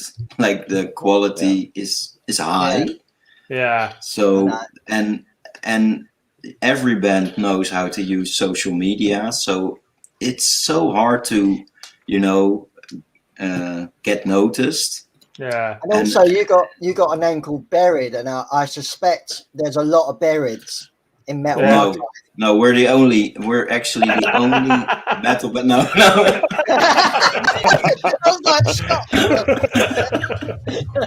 It's hard to get. We've got 3 questions in a row. There's this band called Entombs, Yeah. Buried and Tombed. We've got a few questions. If anyone's looking for something else to talk about, just asking, are there any black African American metal bands? I don't think it's like fully. There was that. What was that first band? Death. There was that band Death, weren't they? Who were like all black guys, weren't they? They're Zobs, man. Yeah, punk band, really good. Yeah. Bad Brains, punk band. Bad Brains. Yeah. Suffocation. I've got a couple of black guys in as well, haven't they? Suffocation. Yeah, and there was a doom band called Iron Man. Oh Iron Man. Yeah. But I don't know those. It's like solely Zone White as well. Yeah, I think it's just like mixed bands mostly. And with Vernon Reid on guitar. Mr. Fire. What are they called? From Brazil. Mr. Fire. Yeah. Hyrax had the Caton. This was just quite unusual for the time. Caton, yeah. He's good as well. He's got. Hyrax is a decent band, good band. And someone else has asked, "What's the most Living Color, Steve? Is that Living Color?" Oh yeah, Living Color. Yeah, kind of like rock, name. Great, yeah. What's the most you'd pay or have paid for an EP? It's an interesting question. I can't say I remember. Not a lot. I think the most I paid for an album, like a CD, because I wanted the CD version of the Sabbath History of a Time to Come, and at the time it wasn't available. No one had reprinted it at that time, so I had the album of it. But I wanted to have it on a CD, so I think I paid about 40 quid or something like that. And then about a month after, it got re-released, and it was like, for fuck's sake, I just paid like double what I needed to pay for this for this CD, and then now it's come out and I could have got it for a lot less. I've got a lot of albums that are worth a lot. But I've got these off my old man. This is the first vocal performance by Lemmy in the band called Sam Gockel from 1968. Okay. It's worth a lot of money. I'm not selling. No, I wouldn't sell anything I got. What about anyone else spent lots of money for an EP? Any memories? I'm on Play Music these days. If I have, I don't remember. Has anyone got a favourite EP? I've always said my favourite EP is Nasty Savage, Abstract Reality. I don't know if you guys know that. Well, like 4 songs. It's like 4 fucking really blistering thrash tunes. Fucking awesome. Hellhammer, Apocalyptic Raids. Oh, yeah. That's awesome. I love Cognizance. They only release EPs. I don't think they've ever done a full length. Love them. And Revocation have an EP. I forgot the name. That's that's what happens these days. I say Pieces by Dismember is one of my favourites. Okay. Pieces. Sodom in the Sign of Evil. That's a really kick-ass. There's more EPs, but that was the one I was like, that's one I like. Destruction, Eternal Devastation. Good EP. $35 for original of Gary's Days Revisited. That's probably a reasonable price, isn't it? I'm not too sure. Sodom in the Sign of Evil. I've got questions. I've just said that. Yeah, it's cool. Another question. Did Real Rock die? Knoxville's asking. Die. Because isn't it always Gene Simmons is always coming out and saying, "Oh, Rocky's dead," or is it Gene Simmons or someone? Someone keeps coming out and saying that. I don't really care. Yeah. I don't really listen. I listen to heavy metal. I don't listen to rock much. So we don't give a fuck. Anyway, it's not. Everyone keeps coming out with these ridiculous things like something's dead, and it just isn't. It's inside their inside their heads is dead. So it's dead. The media wants it dead. It's stupid to decide what's dead or alive, you know. Yeah. I'm sure there's plenty of rock bands still out there, aren't there? I think death metal was proclaimed at some point 20 years ago, but death metal. It's alive and kicking. It's been death. I think we're kind of at the best point for metal ever, in my mind, because there's everything you can go out and listen to. You can get thrash, you can get doom, you can get traditional heavy metal. Everything is available out there now, and like it seemed to be like there was a point where suddenly thrash is dying out. We're all going to become death metal bands now, and then we're all going to become black metal bands now. Like things like trend, used to really be quite strong, but now it seems to be everything's popular at the same time. Yeah, and aside from that, it has really professionalized, right? It's not just like guys who started out in their garage, not knowing how to play an instrument. It's people who actually master their instrument really well, who play death metal and make just awesome music. So I think it has really kind of matured in the past couple of decades. Yeah, that's right. Yeah, because I remember I was big thrasher, and I was keep saying "Oh, thrash is dead," and I was like, for years I was praying for a thrash revival, and then we fucking had one big time. But probably about 5 years after I was hoping it was going to come. But now it's everything seems to be high now. You got all genres are going strong, and I think that's cool. Yeah. A lot of bands as well, not giving a shit about genres and fucking doing everything together. Oh yeah, we're death, thrash, black, hardcore, and you know what I mean. So many bands we're psychedelic, black and crust or whatever. Yeah. So much more experimentation in sound and the music now. Yeah, definitely. Here in Rock died after Soda. I don't know Soda Stereo. No. All I know is Rata Blanca so far and Laringa. It's because they're the only bands that I've done a couple of reaction videos to. But I'm learning slowly a lot of the Argentinian music. Well, I don't fucking know. Has anyone right? Here's a good topic. I think has anyone like been really looking forward to an album and went out and rushed out and bought it, and like as soon as they got it and played it a few times, they were like, "What the fuck? This is shit. Why the hell did I buy this for?" I know what you're talking about, Graham. Has anyone had that where an album has your excitement has been so high, and when it came out, it was like. Ugh. I know what you're talking about. I can't think of one at the moment. Hey, Headtrip. So, mate, Headtrip. He does the Black Thames podcast. If you guys are looking to have your music played on another podcast, check out.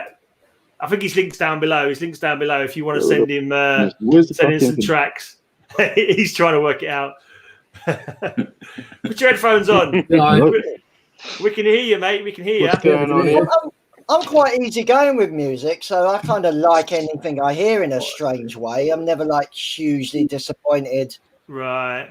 I can't think of anything that I think, this is awful.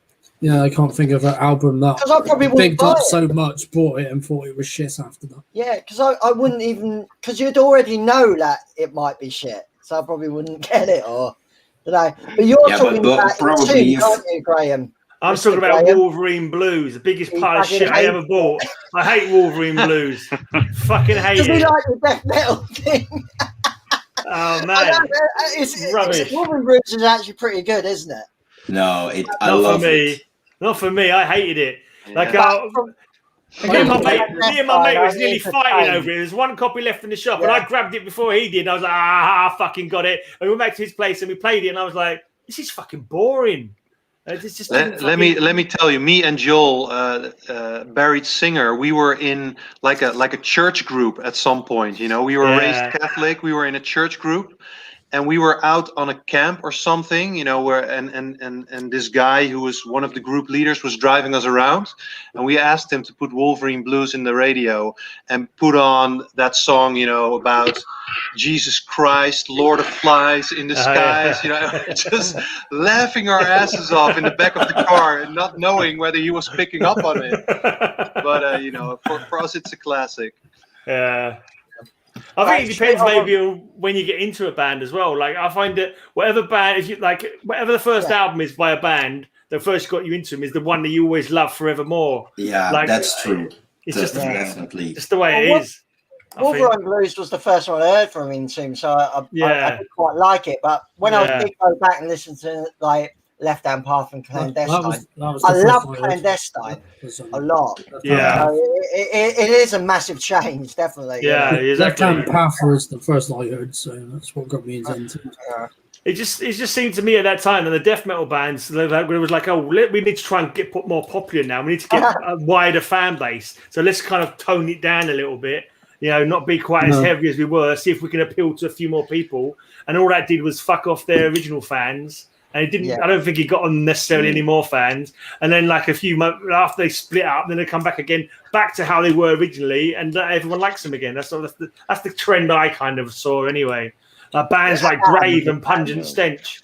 Grave and Pungent Stench brought out a couple of naff albums as well. Like, well, they seemed to me they'd like kind of like slowed down a bit, tried to be a little bit less extreme. I just assumed it was to try and get some, more people into them, but that's my theory. I'm thinking about a couple of bands who kind of integrated more and more clean vocals that didn't, I'm not completely averse to clean vocals, but it didn't really work out like, the Faceless, it just didn't go in the right direction for me. Yeah. Yeah. Veil of Maya, another example, they kind of peaked for me, and then they started going into more progressive, clean vocals. Yeah. Didn't work for me. Yeah. You Headtrip, can you hear us now? Yeah, I can hear you, yeah. Oh, cool. I wasn't sure if you could hear us. How you doing, mate? I was all right? mucking about with the mic trying to get it to work. I was something doing my stereo. Cool. How you been, man? Yeah, not bad. Not bad. Cool. Look, I don't know if you know the guys. We listened to a couple of guys here from a death metal band called Buried, and a couple of guys here from Evilon, like a folk band. And there's Elric, Elric, and Jake, you might not know, and my mate Alexandra up in the corner there. How you doing? All right? How's your podcast? You got a new one of your podcasts came out today, didn't it? Yeah. I put it up I think last night. Well, I was trying to bash it out, but I was talking to somebody and it was sort of delaying it. I just said to everyone, if they want to send you any tracks, you're always open to. Yeah, I'm signed up to a couple of PR companies now, and they send me loads of stuff, and bands send me stuff as well, and it's a lot of fun because obviously yourself, you get to listen to all the stuff, and it's some stuff fits, some stuff doesn't, but I try to put them towards other guys that are more doing that kind of show. Yeah. So just try to share the connections, I suppose. Cool. You looking forward to some gigs coming back to London? Oh, blimey! Yeah, I've been dying without them. Yeah, went from here in Bristol, so there you go. Actually, this is a question. When I was a young lad, I had Debbie Harry on my wall. Did any of you guys have an equivalent metal version of Pure Yum Yum on your wall? No, but I did have Debbie. I had Debbie Harry on my wall as well. She got me. She got me through a couple of when I was lacking imagination. She got me through a couple of tight squeezes. I was never really into too much information, Greg. Yeah. I was hoping I was being subtle, and you can work it out yourself. But we were following you. I never really had that groupies on the wall or sexy women on the wall. I just never really was that interested in having that on the wall, really. Yeah, bands on my wall. I was never into any female rockers, really. I don't think there was any sort of. It was new, wasn't it? It was quite new, back when we were younger. So it's not a new thing at all now, But back then it was fairly new to have women in rock. I think Girls' School were one of the I never was massively into them, but I think they were kind of one of the proper kind of rock bands who weren't just trying to be sexy and look how pretty I am with my makeup on or whatever. I think you were like that as well. A lot of the female rockers were geared towards that, weren't they? Yeah. I had an Evil Dead poster on my wall, so quite the opposite. Exactly, yeah. Skull with the fucking beady eyes. Yeah. But when I was on my show, I did these shows where I was doing just all female shows. Yeah. Just for fun. And so I do a female black metal show, a female death metal. And it's amazing how far back some of these bands go. Yeah, it's a lot more than you think, isn't it? It's a lot more than you... And Mythic go back. Women have existed for a long time, Yeah, but just finding in metal, it's a lot more than you think there is, isn't there? A lot more than you think there is. Yeah, there's a couple of really good old female rock bands from the 70s. Yeah, Annie and. I think maybe because the PR companies and the magazines only sort of showed you the ones the good looking pretty ones who are making photo shoots with exactly. Just the guitar hiding their naked bodies, that kind of thing, trying to sell it on sex to the guys, and that kind of thing didn't appeal to me. I was like, one female artist that really changed the whole look of females in rock and metal, because she would pose in aggressive ways, that kind of blood and power, was the Great Cat. The first time I ever seen a female in an aggressive pose. Yeah. We play hard music, and Great Cat was actually pretty good. She's a very good guitarist. Yeah. And the music is bonkers, completely bonkers, but it's pretty cool, But I just I remember thinking, wow, she's not really bothered about sort of being this pretty, female, even though she is. It's all weird to. But nowadays you have this female-fronted metal thing. Yeah, which females hate. Why? Just call it metal. Why would you call it like that? Then it's a marketing thing again. It just sells. Yeah. Sorry. There's so many it just females sells. in rock and metal. You don't even need to say that anymore. No, you don't need to say. Redundant. Just say metal band. Yeah. It's a metal band. Yeah.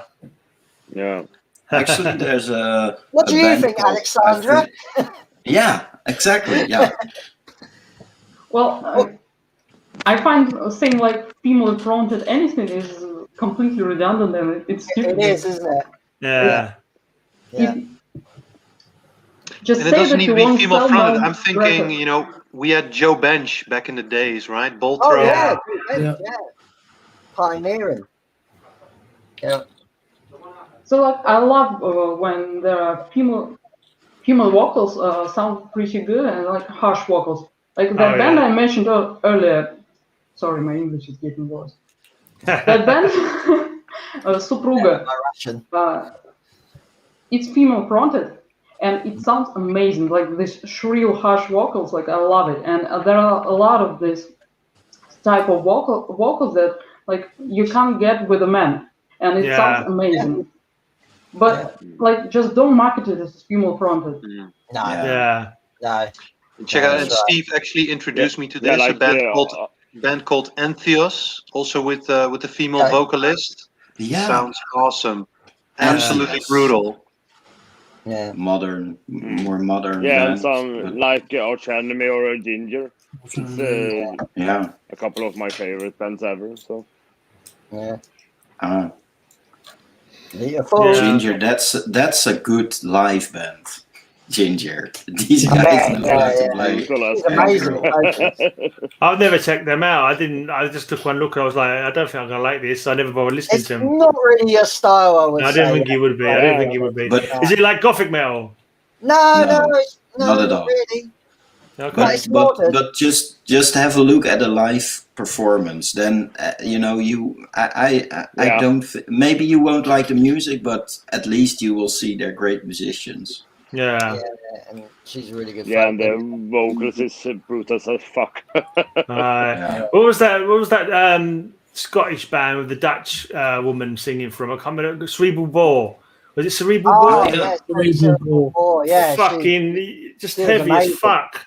Yeah, it's like it's plenty of She's not like in the band anymore, but no, I think she left. Yeah, she left. But she was just like fucking, she's, I don't know, 5'2" or something, and she sounds like she's fucking got like a bass box inside her or something. You know what I mean? Like she's fucking incredible. There's a lot of all-female sort of death metal or extreme metal bands in South America. Yeah, there's loads out there. Nervosa, is it? War Ancestry. And what's that? Sisters of Suffocation.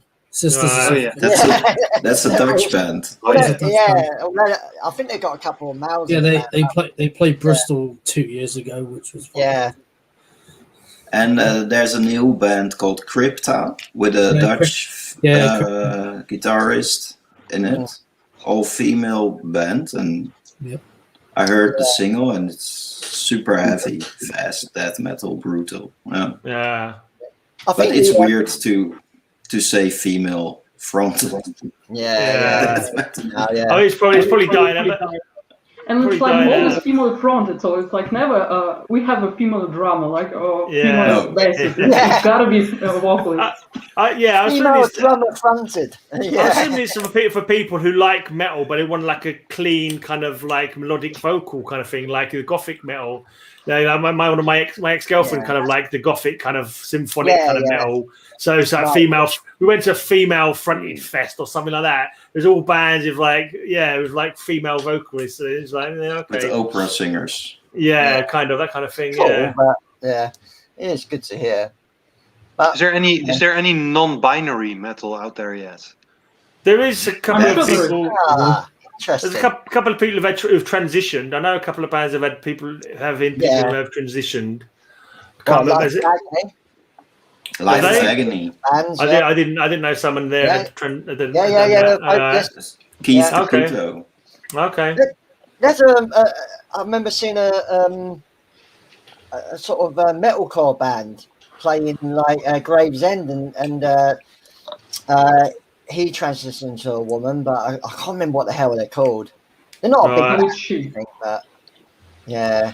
I wasn't. I think I know. I think I know who you're talking about, Elric. Actually, yeah. Because I've played her now on my show quite a bit. Yeah. Oh man, I can't remember the name now. Yeah. There was a death metal band in the 90s called Morstice, and their singer, I think he transitioned to Cat. That's it. Yeah. And is it Uncoffined, the name of the band they're in now? Uncoffined. Uncoffined. She's in another band as well. Yeah. The drum and vocals, she does, isn't it? Drum and vocals in Uncoffined. Yeah. She's in nasty sounding, heavy as fuck, isn't they, as well, from what I've heard of them. Yeah, what I've heard is nasty sounding and heavy. Yeah. Doomstress. Doomstress. He transitioned to a woman. Okay, cool. Yeah. Hey, Carissam Grassa. I can't pronounce it properly. Carissam Grassa. Hi, mate. Minha Pica. I'm guessing that's in South America. I only know Guns N' Roses. Fair enough. Cool.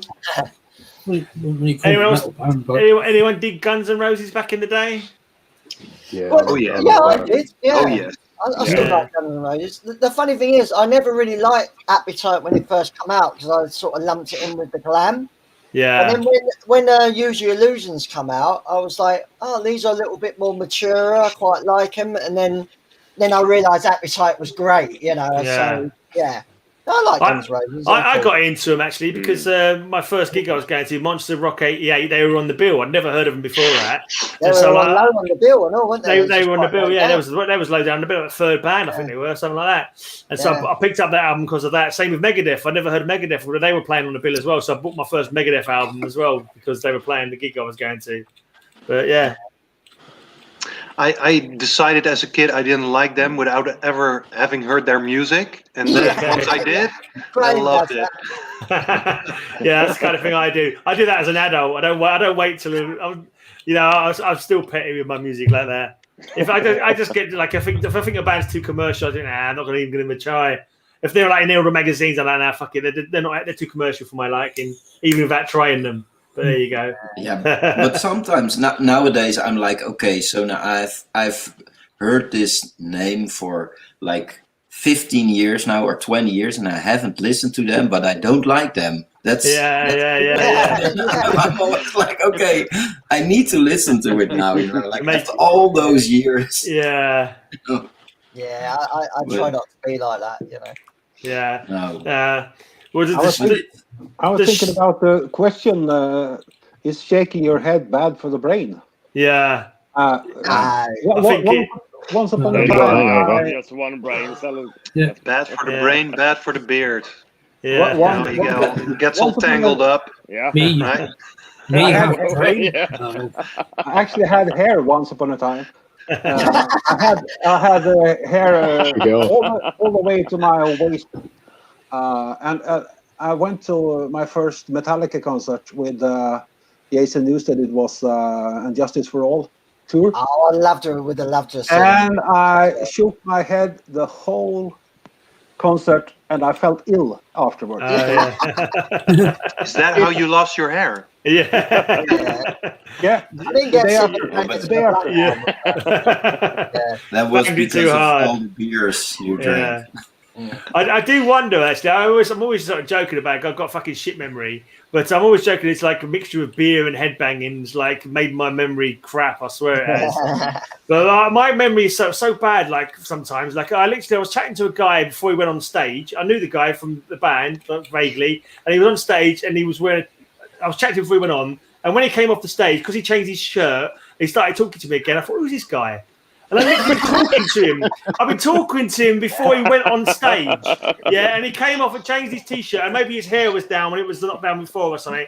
And he started chatting to me. I go, do I know this bloke? And it took me a couple of minutes. I was like, oh, yeah, fuck, it's the guy from that band I was just fucking talking to before he went on stage. And he's like, that's terrible.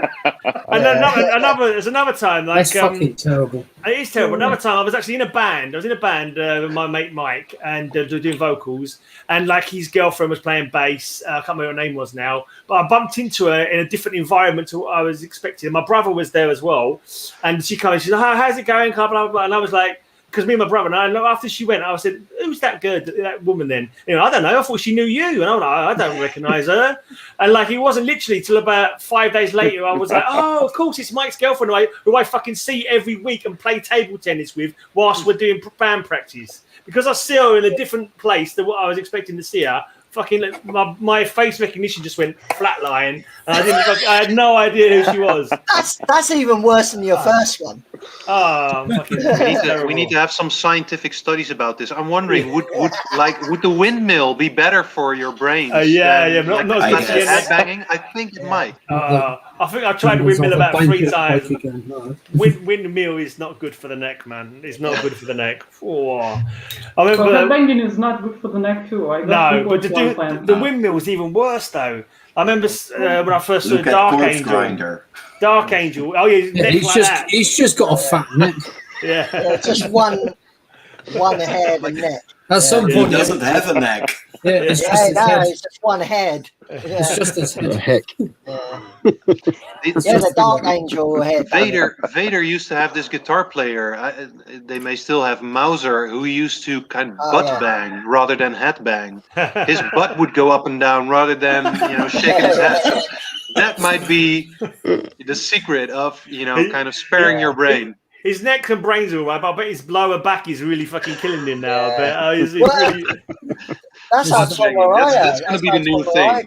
So, is this twerking in metal a new thing? Does any other metal band do twerking when they're doing it's kind of like twerking, Yeah, we do. Yeah. Metal twerking. Metal twerking. We always do. That's some metal band should do a video of that. And then have all this twerking going on, like while they do over the Mastodon next video. As a video. Mastodon has a video like that. Do they? Oh, right. Yeah. That's going to go viral now. Video when it cannot twerk. Well, it has been already. So okay, I got to check that. I mean, for me, I was not just a hairbanger, but I was a big mosh pit person. So, like when I was younger, I used to go crazy in mosh pits and stage dive off of all sorts. You can't stage dive anymore; they don't let you. But I'm quite into punk rock as well. I'm quite into the punk rock scene, so a lot of punk rock shows as well. So the moshing and the stage diving was a big thing for me when I was a bit younger. So that probably didn't help my brain. it was before everyone went to the mobile. Elric. It was before the mobile time. Yeah, before mobile phones. Yeah, definitely. And Robbie, are you home alone or? Yeah. He's home alone. I feel like I have you guys like right here in my living room. This is, I haven't been talking to this many people, for a long time. Yeah.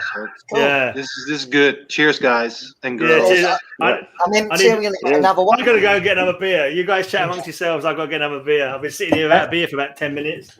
Anyone else drinking mead? No? No, not drinking. No, I was drinking this. Oh, that's a great beer. I drink mead like a true Viking, Like hard young. I'm going German like Panzerkreist. Sehr gut. Yeah, so where do you live in Sweden? Oh, sorry.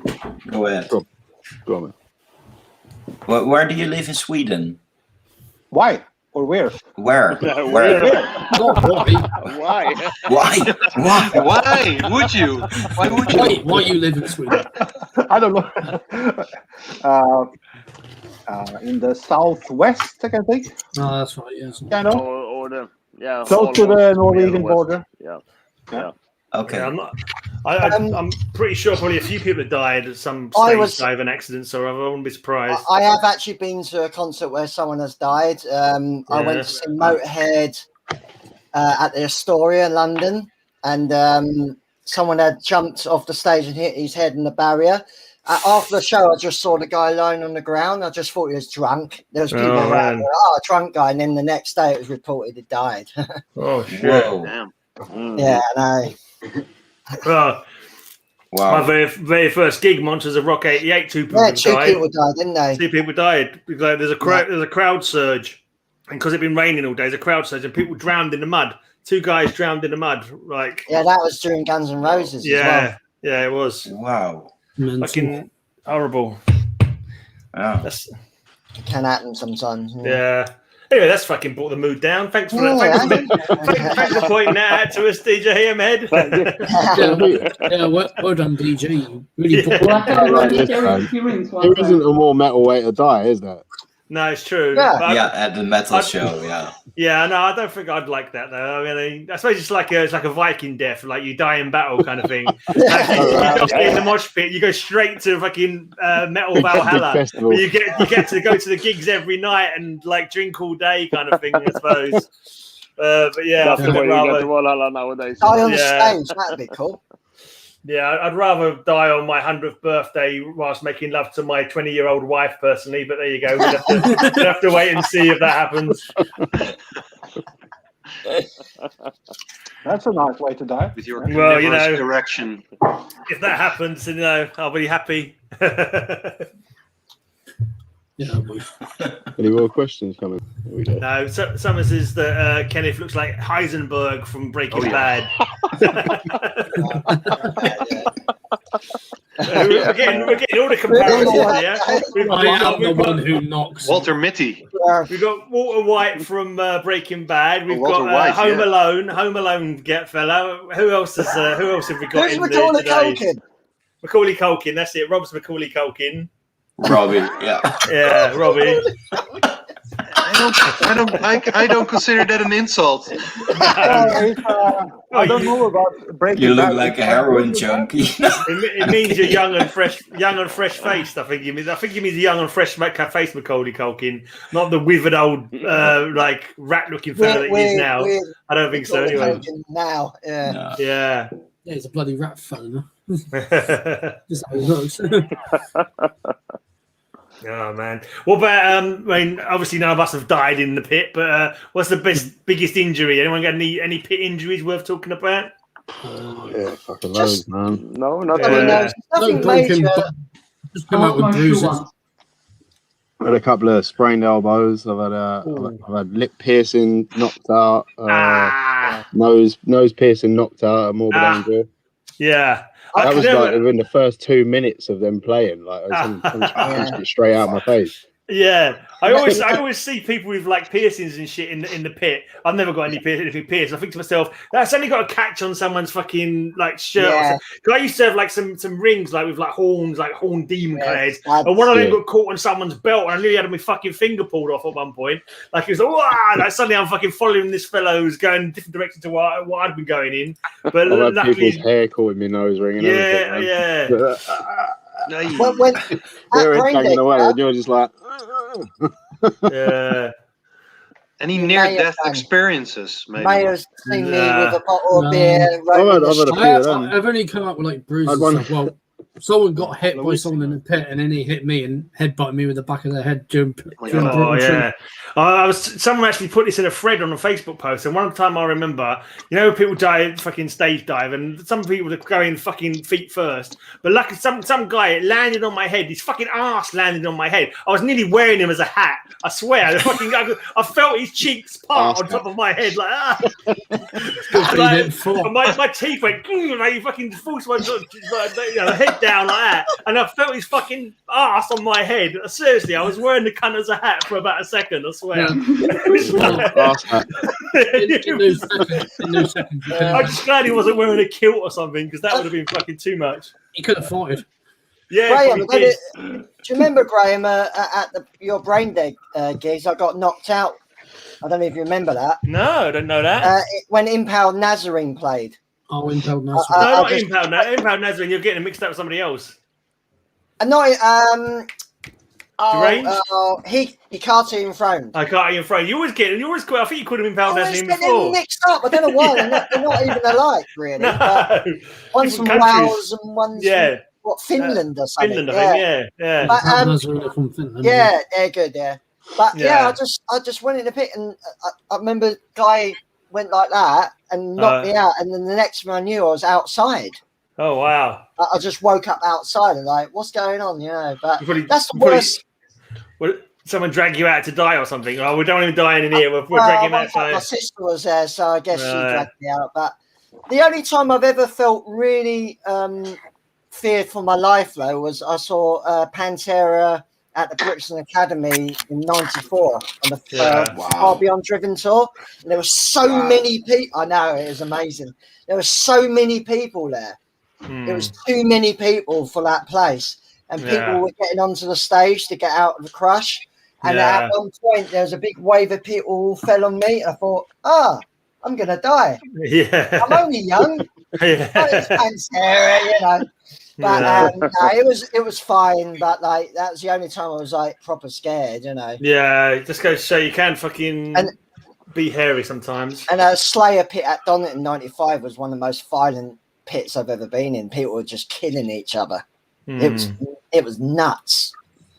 But I got kicked in the back of the. I was at the front, you know, like I was just in front of the stage, and like the pit was going on behind me, and I think it was Exodus, and that was like fucking Toxic Waltz or something like that, and like I was sort of at the front, like fucking hands in the air, and someone fucking ran towards me or got pushed towards me, got a boot right in the back of my calf, like a real fucking smack, and literally I couldn't walk on that leg for about a week. Like the whole muscle just fucking went numb, like it caught me like perfectly, you know. It was, but nothing too bad. All good fun. Yeah, I got scratched up once. Someone's watch strap came open. And it got stuck my arm up at one point. I've hit my elbow on the guitars when the band was playing one time at the Griffin. Just pit got really out of control and just went poof and went like, elbow's bleeding now. Probably done more damage to my ears by standing too close to the front. Like, first few gigs I went to, they'd always be too close to the front, and you'd get home and your ears would go for about 3 hours after the gig. I don't know if I'm just being sensible now, or if the fucking that range of hearing has gone, and I can no longer hear that noise anymore. I'm not too sure. I think I've been more sensible and like I'm further away from the stage now, but. I remember a time when I played with Tractor, my previous band, and the drummer. Well, I'm not looking for anyone right now. Carry on. Jake's got his own singles chat line going on here. we played a gig in a very small venue, and the drummer was sitting in the corner. And you know, his drums were set up in the corner, and we started playing, and his elbows would hit the walls, so he couldn't play properly. And I was like, "What is he doing?" You know, his elbows hurt after that night. Like, what the fuck? That's a tight venue. Yeah. That was so weird. That was very weird. Yeah. When you see like people falling off stage and shit like that, don't you? Like on like blooper reel videos and shit. Has anyone ever fallen off stage or? Yeah, Wayland. They're at fucking. That's right. Your place. Yeah, the Brain Dead Club. Yeah, the singer was absolutely fucking shit faced. He was like headlining all day, and he spent the whole fucking day and probably the ferry over from Ireland getting pissed. And literally, he fell off the stage about 4 times, and he just got up and started fucking singing again. I don't know if he was singing his stuff properly, but like it was a good day anyway. I kind of enjoyed it, but he was so fucking wasted. I can just picture it. Yeah. We used to have a singer who used to fall off stage as well because he was so drunk. Yeah. And I once was at a party and a band was playing, and the bass player was so super drunk he just couldn't play anymore. So at one point the guitar player decided to just unplug his bass, and he would just stand like for the whole gig. He would just play. Yes, I'm having a great time. Great. Do you remember that band Merciless Precision? Yeah, Merciless Precision. No, I don't remember that. I remember them. They were mates of mine. All right. He was at the fucking Unicorn, and he had his top off, and the very last part of it, he smashed the glass on the floor, and then just sort of flipped off the stage and landed on his back. He got up, and there was like shards in his back. He carried on, man. Yeah, that was Harry. Yeah, I seen that's Harry. He did that. Yeah, I seen the footage. He just went, just flipped off the stage. Yeah, it was brilliant. It was brilliant. But I was worried for him. Yeah, I remember there was this one band. I can't remember, called Inner Mentor or something like that. And the guy, like the singer, was really trying to like be like stage presence and be crazy. I think he was like fucking burning himself with cigarettes and then eating lit cigarettes and shit like that. I seem to recall. It was just like, oh, okay, mate, whatever. And of course, you got the odd black metal, but wasn't there a gig at the Purple Turtle? One of the black metal bands playing cut himself a bit too deeply. He cut himself like that was his thing. He cut himself before he started playing. And I think one time he fucking caught something wrong or something, and they had to fucking stop the gig and fucking take him to the hospital because he was fainting. He was like fucking falling unconscious on the stage because he'd lost too much blood. Yeah, to Man of War. They signed a rental contract in their blood, but their blood got infected, so they all had to go to the hospital. Yeah? That sounds like an old wife's tale. That's not real, surely. That's a bit, doesn't it? It's what it sounds like someone they made up to fucking like to tell the press. Yeah, it sounds like someone they made up. Yeah. It's like the same story of the Rolling Stones who went to Switzerland to have their blood, how do you say it? Like the blood refreshing. Yeah, transfusion. Because they won't find any drugs in their blood. That's true. Well, they changed all their blood completely. They took out all their blood, give them a refill. Wow. Bodies didn't reject it. But I'm not sure if that's true. No, it's probably who knows? Oh man. There was this band that we used to play with, when I started out in death metal. I think they were called Inhumate or something. At least this singer had his gimmick was to kind of bang his microphone into his forehead until he bled. I saw them at the Purple Turtle in Inhumate. I'm pretty sure I saw them at the Purple Turtle. That was pretty insane. They played over here in London. Imagine doing that every show over and over again. Talk about brain damage. Yeah. Chris Josephs used to do that as well, didn't he? Local Madman. Oh, I don't know. He used to dash himself up a bit. Yeah, I made him for me. I like System of a Down. Iron Maiden. I also like System of a Down. Iron Maiden, I'd say all day long. Iron Maiden. I don't think I've ever listened to System of a Down. It's one of those bands I've got like, nah, too commercial. Not going to listen to them. No, I like it. I like not going to give them the time of day. I like them. They've got a funny character to them, haven't they? I don't know. Iron Maiden all day. Iron Maiden all day, What about Headtrip? You got any stories from when your band Stigil was doing the rounds? Oh fucking hell, we got loads. Yeah, one of them was a geezer come in and we was on the bill with Virus that night, and Adam had done himself a mischief at the last gig. He basically lost his keys and then he'd gone home and climbed up the drain pipe and kicked in his own window and then severed his legs, almost an artery or something. So he couldn't play the gig. So we went down to the gig anyway, and he'd gotten out of the hospital, and we went to support Virus, because it's kind of a thing we was all looking forward to. And then this geezer comes down, and Adam's in the beer garden, and he's totally drunk out of his mind. And he just started being like sort of abusive, like he was butting in on their conversations and then just sort of like being abusive to Adam. And Adam went to kick him and he forgot about his leg. So he was like, and then Coke just fucking gave the geezer a seeing to, man. And then afterwards, he went away and then he come back, and it was like he was the promoter said you can't go out there. It's like a really, really bad idea. And then so I thought I had to do something to sort of lighten the mood. So we got our fucking stencil out, what we used to spray everywhere. Do you remember it? We used to fucking leave Sigil logos everywhere. And then I sprayed it on the back of his jacket. And then when he turned around, like he was like, "Oh, I'm really sorry about my behaviour." And he turned around and he had the fucking logo on his back. And then everybody just started laughing. And it was all forgiven. So that was a kind of a cool moment. But yeah.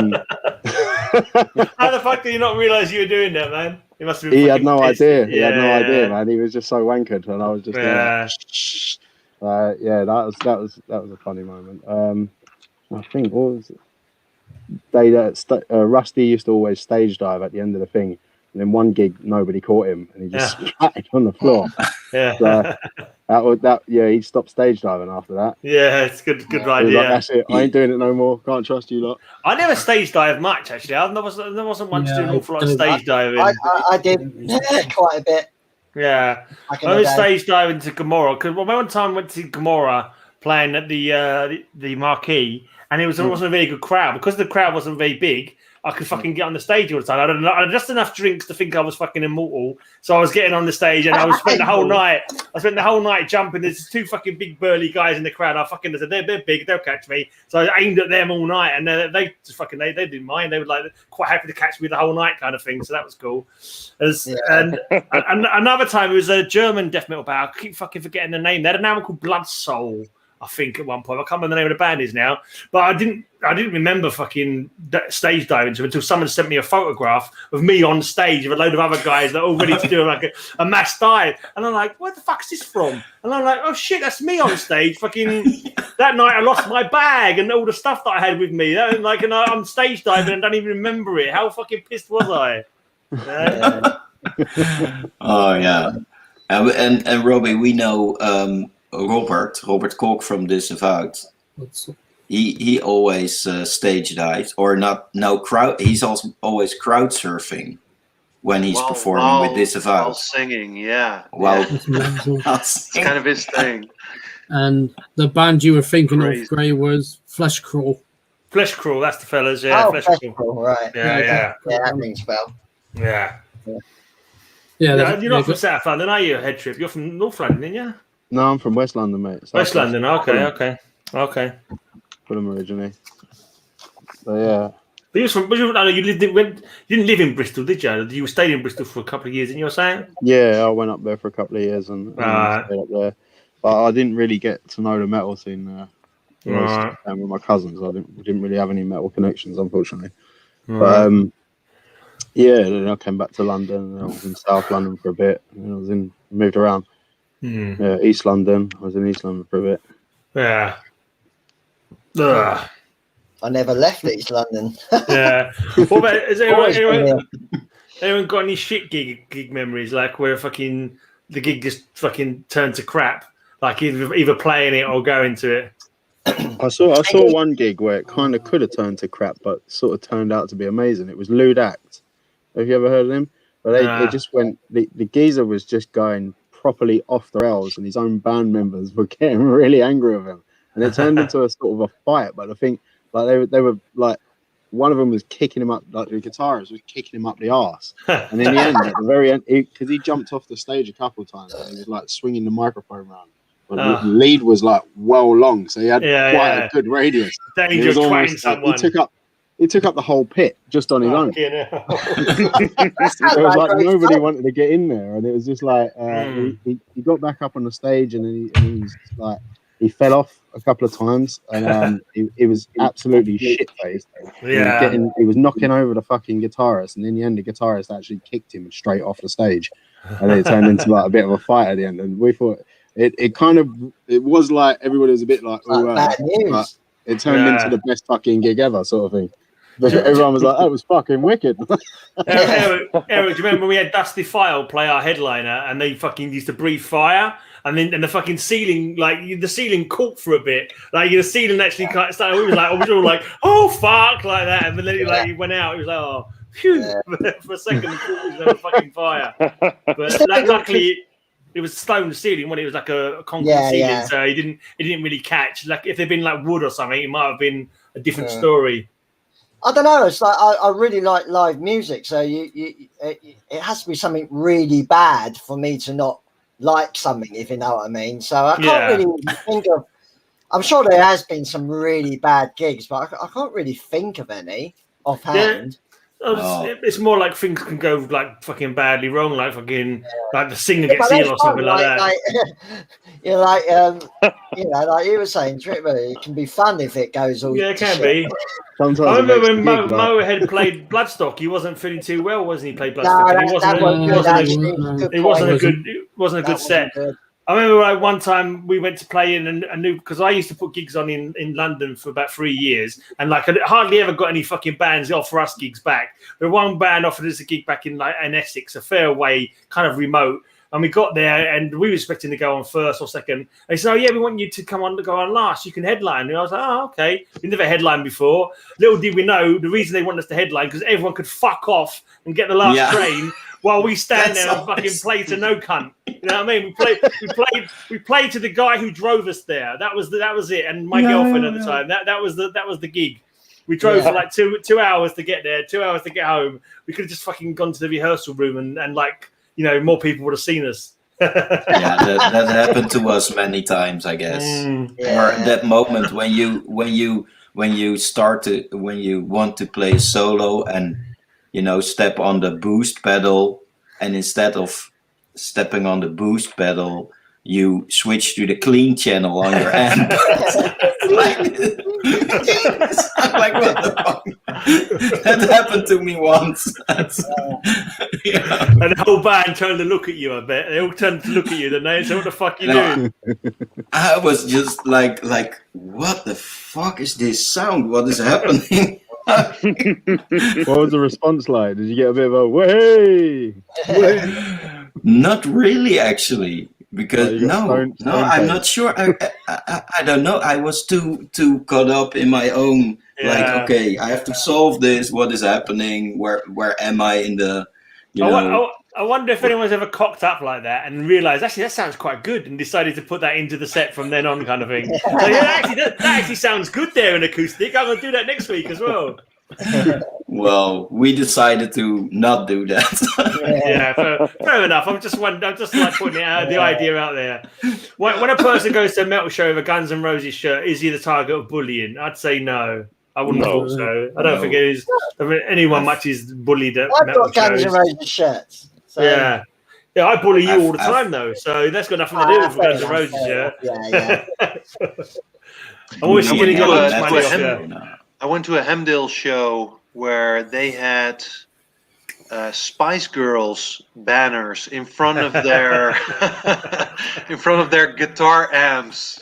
Okay. That also took me like a minute to adjust, but it's all good fun.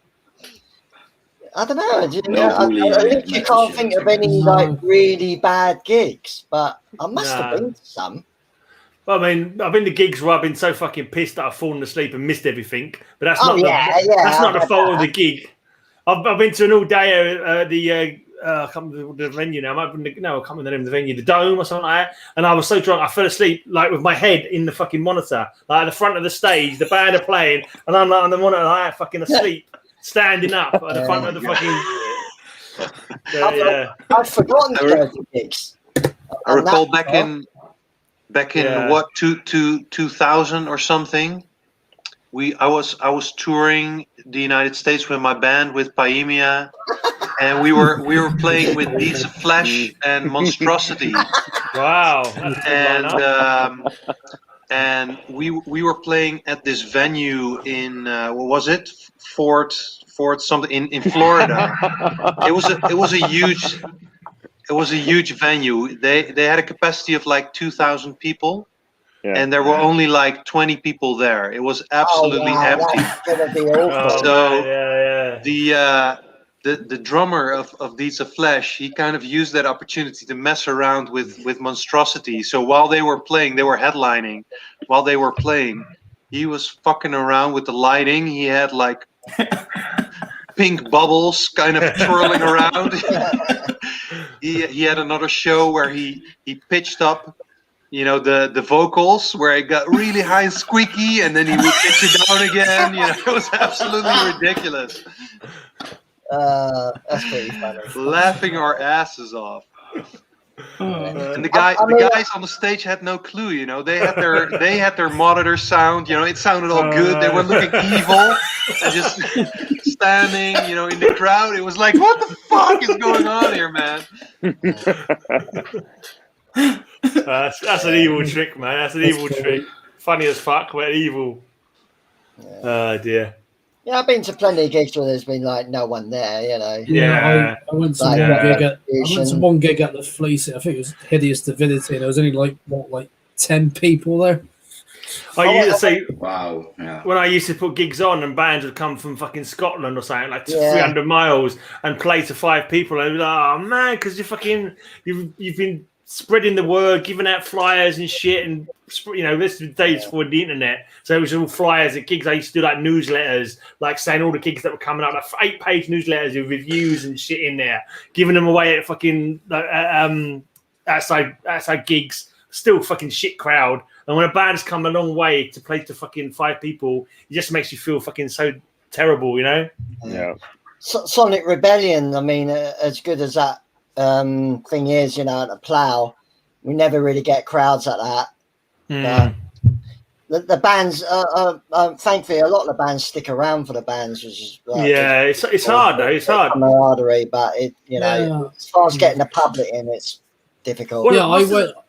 Sorry, you can't. I went to a show in Reading. It was a whole decimation, and there wasn't a lot of people there. The only ones that were watching it was me and my mate Simon and the other bands that played that night. That was it. I went in to see a band called Gunslinger, which is an old new wave of British heavy metal band. Really awesome. They're like Motorhead. And they played in Romford, and it was just like there was no other band, so it was just literally just like maybe a couple of people, and they were an awesome band. That reminds me of a Spanish band. A couple of times they've come to London. They're called Catharsis, kind of like really kind of technical, kind of progressive kind of. It was a 3-piece, and I just really fucking. For the first time I saw them, like a local venue, it was me and one other guy watching them and the bands, and that was the only people that were there, and they just really fucking cool. I really like their stuff. And then the next time they come, I said, well, I must try. So I was trying to get people to come along, trying to get them to come, and I went there again. It was me and a different other guy watching them, and they come all the way from fucking Spain on a tour, and I was just like, oh man.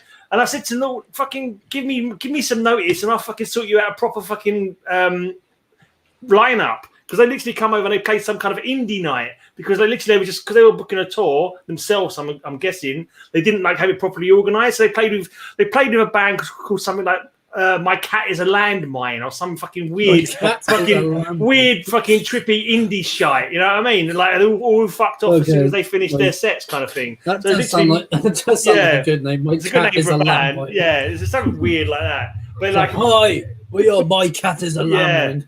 But I just think it's really sad. Like, a band comes all the way to fucking from Spain to fucking London, and they play to 2 people twice, and both times I was one of them. Oh god! Hey guys, I'm going to sign off. Okay. It was great talking to you. Cheers for coming on, man. Cheers for coming on. Come back anytime. Yeah, hit me out on my email if you want to send any music. Yeah, definitely. You got anything coming out? It's coming out soon. Come back, and if you want to chat about it at any point. Yeah, today we just released a lyric video for a song called "Tornado of Blood." So, cool. Love it. Let me see if I can find it. I'll play it now. Can I play it on my channel? Yeah, definitely. Well, I get if you just look for "Buried Tornado of Blood," you will find it for sure on YouTube. Oh yeah, we haven't played any videos yet. Just realised. That's what usually happens on these hangouts. Yeah, we normally play a bit of music actually. Yeah, let's see if I can play this without getting I might get a copyright strike. I'll play it now, and if I get a copyright strike, I'll delete it. So when it comes back, it will be silent. But at least now we can listen to it. I don't know. Yeah. We'll see how it goes. Yeah, we got a copyright strike on our own channel. Yeah, that's it's a pain in the ass, isn't it? Yeah. But what can you do? Right, let's see if I can find I can remember how to do it. But I must make sure I share audio, otherwise it's a complete waste of time. Right. Here we go. We got an advert first, so that's good. You should get an advert. Hopefully you'll get the money for this advert. Oh yeah. Can you hear it? Yes. Yeah. It's actually. It's the quality. Does it sound bad for you? We had this before. Yeah, I'll tell you what I'll do. I'll stop it and I'll download it and play it. Yeah. And if you we actually released a lyric video for this song. This is just. Oh, that's not the right one. I'll find the right. See if I can find the right one. See if I can find the lyric video then. If I type in lyric video, maybe it will come up. And what I do, because when I stream it straight from YouTube, it sounds fine for me, but for anyone else listening to it, it sounds really bad. Yeah, I've got it 15 hours ago. Right, yeah, I've got it now. I'll download it and then I'll play it straight as a video, and hopefully that'll work. But let's see if I can. If you want to bugger off, you can go. You haven't got to hang around and wait for it if you don't want to. Now I have to. You got to shoot. Are you gonna hang around? Of course. All right. Well, keep talking. Then it's downloading now. It's downloading. So okay. This is from the Oculus. This is from the Oculus Rock album. Yeah. What's Oculus? Is that like a play on the Oculus? What's that streaming thing? Where is it a play on that? Oculus Rift. Is it? Yeah. Yeah. It's a guy who is being tortured by just looking at images of himself being tortured, but actually in reality nothing happens, but he's still he's still feeling all the anxiety and the pain. It's just a funny thought. Well, here we go. I found the video. Hopefully it'll sound better now. It will play.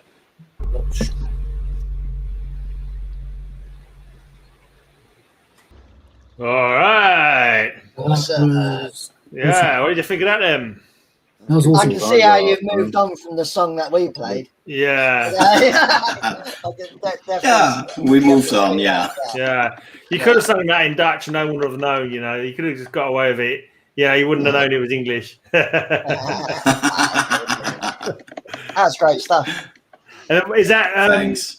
That's out now, isn't it, on Brutal Mind? Is it 2019 that came out?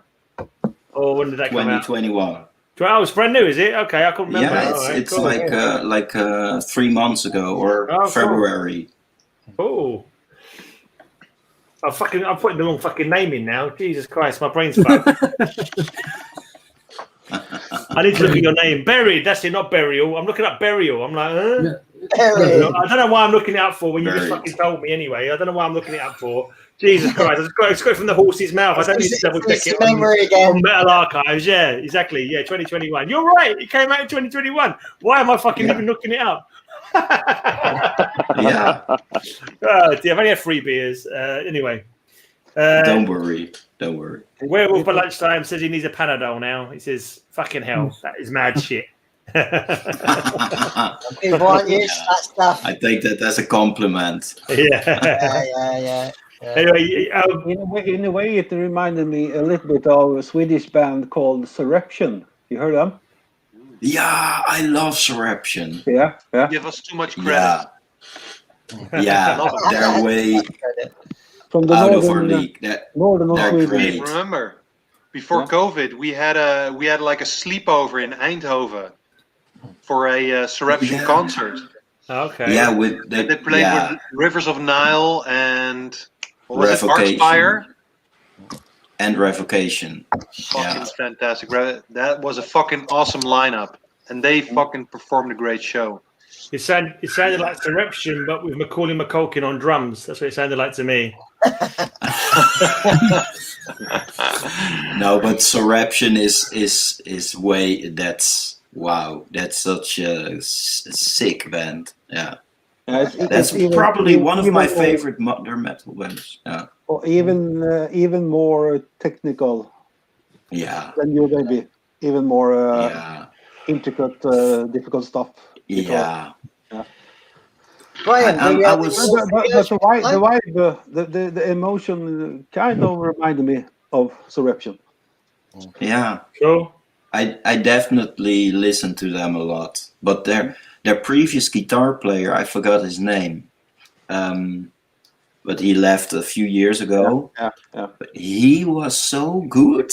Yes. I couldn't believe it. There's a video on YouTube where he's playing the solos, recording solos for their album, and then he has this coffee mug on his head while he plays this song. Yeah. It's crazy. Yeah. It's crazy. That's a strange party trick. Yeah.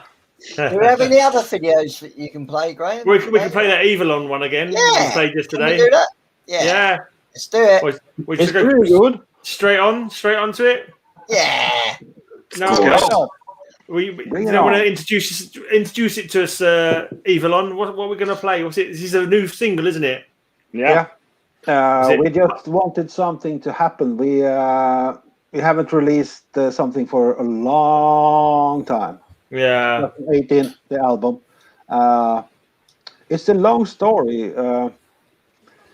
why we haven't released anything, but our former singer wasn't good for the band. Right. So it was a long process, and as you see now, Johnny was only the guitar player before, but now he's also growling. Cool. He had never done that before, and we auditioned a lot of singers. No one fitted the band, and suddenly Johnny says, "Well, I'll try." Yeah. And so it's been a very long process. What's the song about? Walk of the Damned. What is the Walk of the Damned? Well, it's basically a song about life, I guess. Okay. All the challenges you have to face through life, and no matter what, you just have to walk and keep on walking the walk of the damned, I guess. Yeah, cool. That makes sense. Yeah. You haven't got your drinking horns with you today. In the video, you all got drinking horns in your belt. You need over there. You get it if you want. I do have drinking horns as well. So they just look so kind of like look cool with them drinking horns. But I'm like, how the fuck you got to put it in your belt all the time? You can't just you can't put it on the table and like it's like he's gonna fall over. It's like no, you can like dig it into the ground or something like that. But at least I'm drinking mead, but I haven't got a horn. But no. You know, in East London, there's just a mad thing. In East London, there's a Viking store. Is there? I'm not joking. In Walthamstow, Wood Street, there's a Viking. The Viking store. And Is it it just like sells Viking stuff? What? I'm not joking. Well, axes and longboats and fucking it's like armor, like drinking horns, mugs, anything Viking.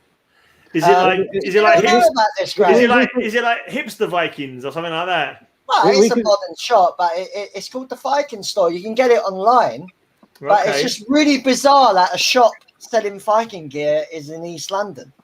What gets me is bizarre. What gets me is Amazon don't sell Amazon gear. You'd think Amazon would sell gear like for female warriors, the Amazons, but they don't. They sell all kinds of shit on Amazon. It don't make no sense to me. Someone should fucking get in touch about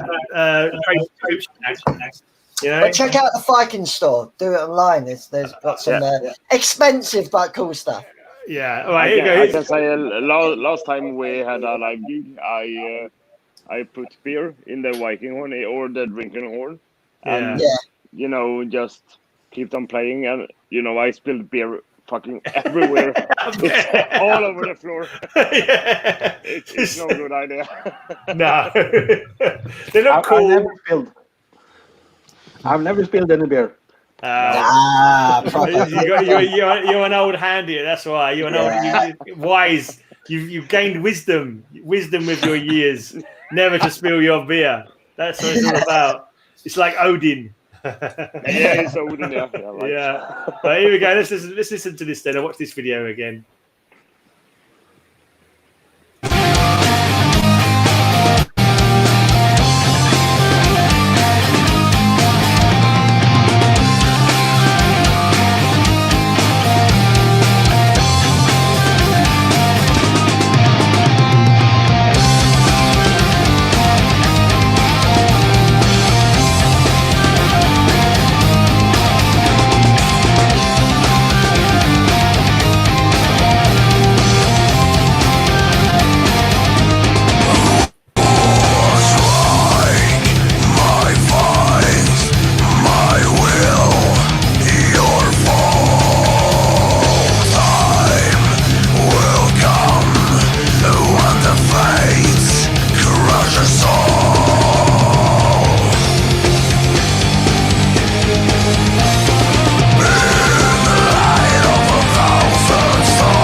There you go. Awesome. Hey, walk on the Dan. Walk on the Dan.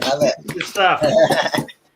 Is there the imagery as well. Is there any? Really cool. Yeah, it's good mountains, man. Good mountains. They were looking for trolls, but they look cold there. They look like you had a lovely warm pair of boots on. Yeah, I was going to say, is there anything like some of the rhythms? Are they like samples or something, or is it all done by the guitar?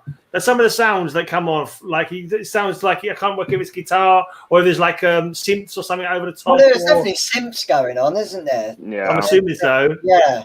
We have some synths and we also have some violins and flutes, I guess. Yeah. But the violins and flutes are MIDI format, so that's not. Yeah. So you just recruit. You play to a backing track when you do live gigs. Yeah. Yeah, I was going to ask that. Yeah, my other question is going to be about the costumes, because Kenneth's costumes, don't know why, it looked like he was like a lord's costume compared to the other guys look like peasants. And like something about his costume made him look like he was like a lord or a thane or something like that. He had the fucking the fur. Was there like were the costumes properly kind of researched, or was it just like these look like folky kind of costumes, or was there any kind of, were they like traditional proper dress or just what you thought looked good?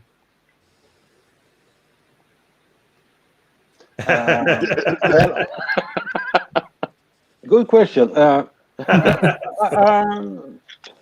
think it looks good, and it's good music. Yeah, music was fun. And we feel like kind of most of the lyrics, at least nowadays, are in the kind of Norse mythology, Odin and so forth. So it suits with a kind of Viking style, the clothes. Yeah, and also Kenneth is a maestro. He has to be the lord.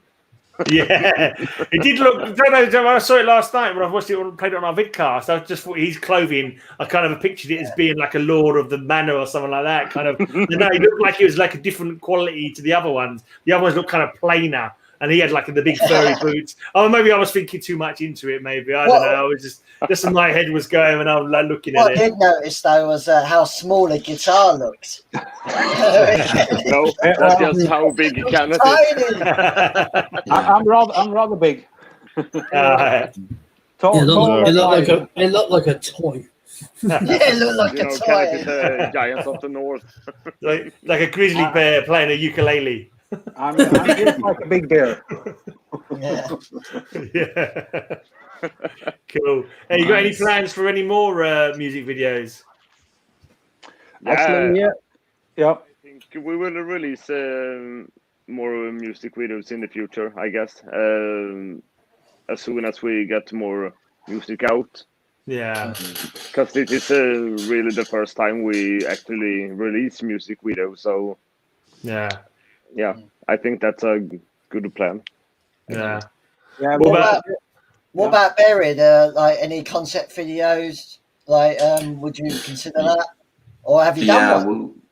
Well, we wanted to record a video of one of the title track for Oculus Rod, but because of COVID, we had to cancel the recordings, and so we just wait till this pandemic is over, and then because I do the videos myself, so we just wait for this to be over, and then we record a proper video. There's gonna be so many bands like having a huge burst of energy as soon as we get the all clear.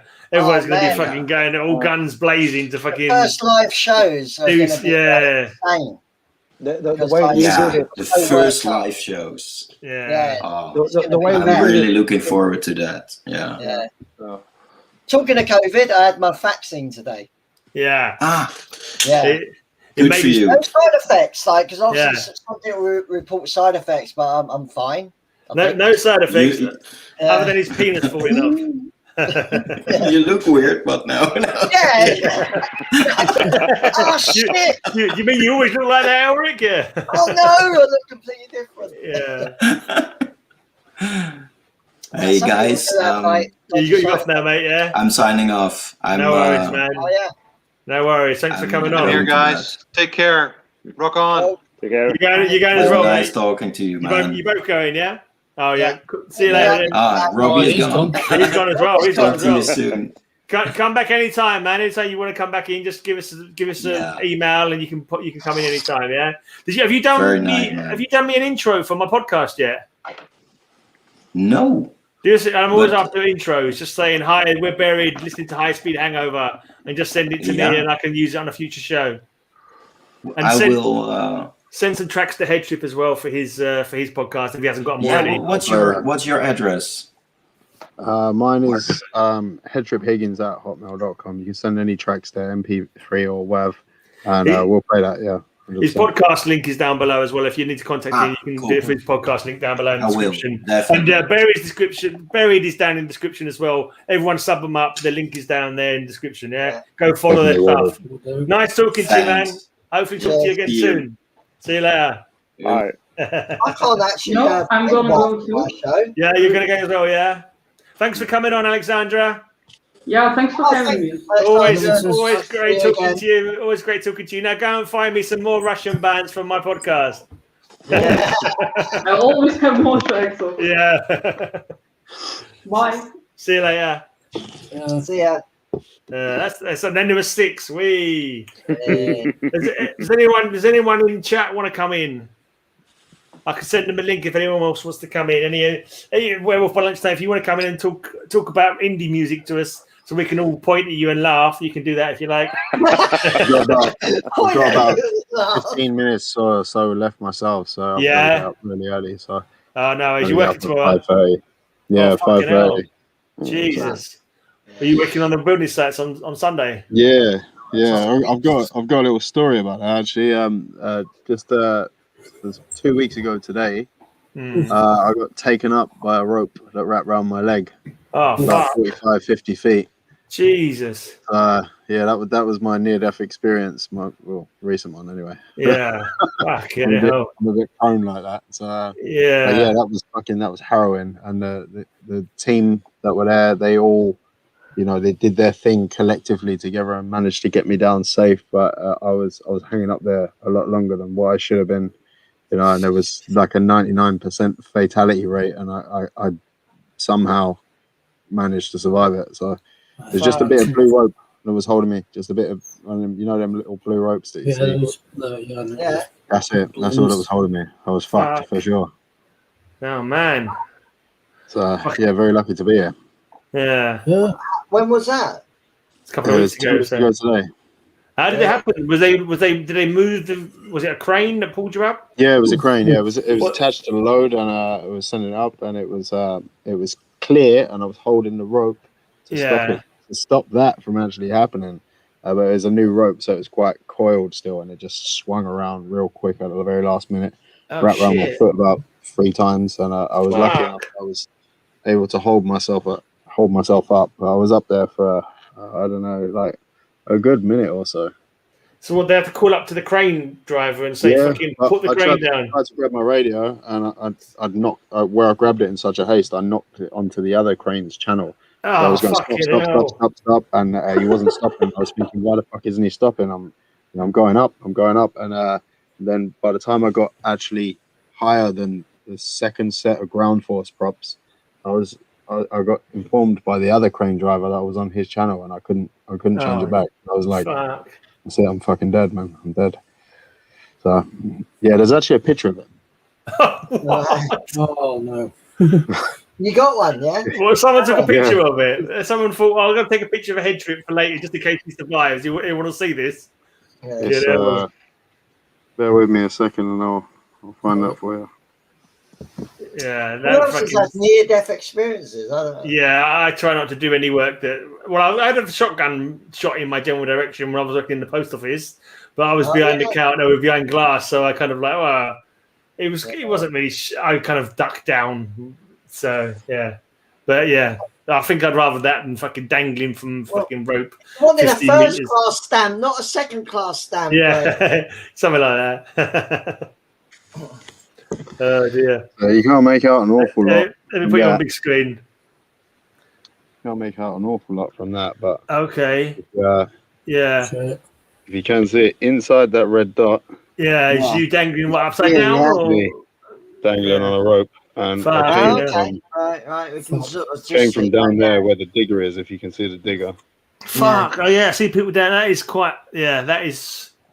And what was underneath me was even more worrying because it was a bunch of stillages where all the rebar goes in. Like spikes all of the stillages have bits what poke up, so it was a bit. If I was going to come down, it would have been very Mortal Kombat. Yeah, you would have been brown. Can I like? Did you piss yourself? Because I fucking would have done. No, I had like a million thoughts go through my head. I bet, yeah. I'm surprised how many thoughts can go through your head in that small amount of time, because it didn't feel like a small amount of time. No, I bet it didn't. Yeah. And the whole time I was in my head, I was like, I'm fucking definitely not surviving this. And I was thinking as well, if I did survive it, I probably wouldn't want to, you know. So it was those kind of thoughts, you know, other thoughts, you know, I was thinking of Sonny as well while I was up there. And, I was fucking I'm going to be seeing you soon, mate. Yeah. Other thoughts, just so many thoughts, like trying to figure out what I can do to, you know, what surprisingly kind of calm in a weird way. Yeah. Because you're trying to figure out how to survive.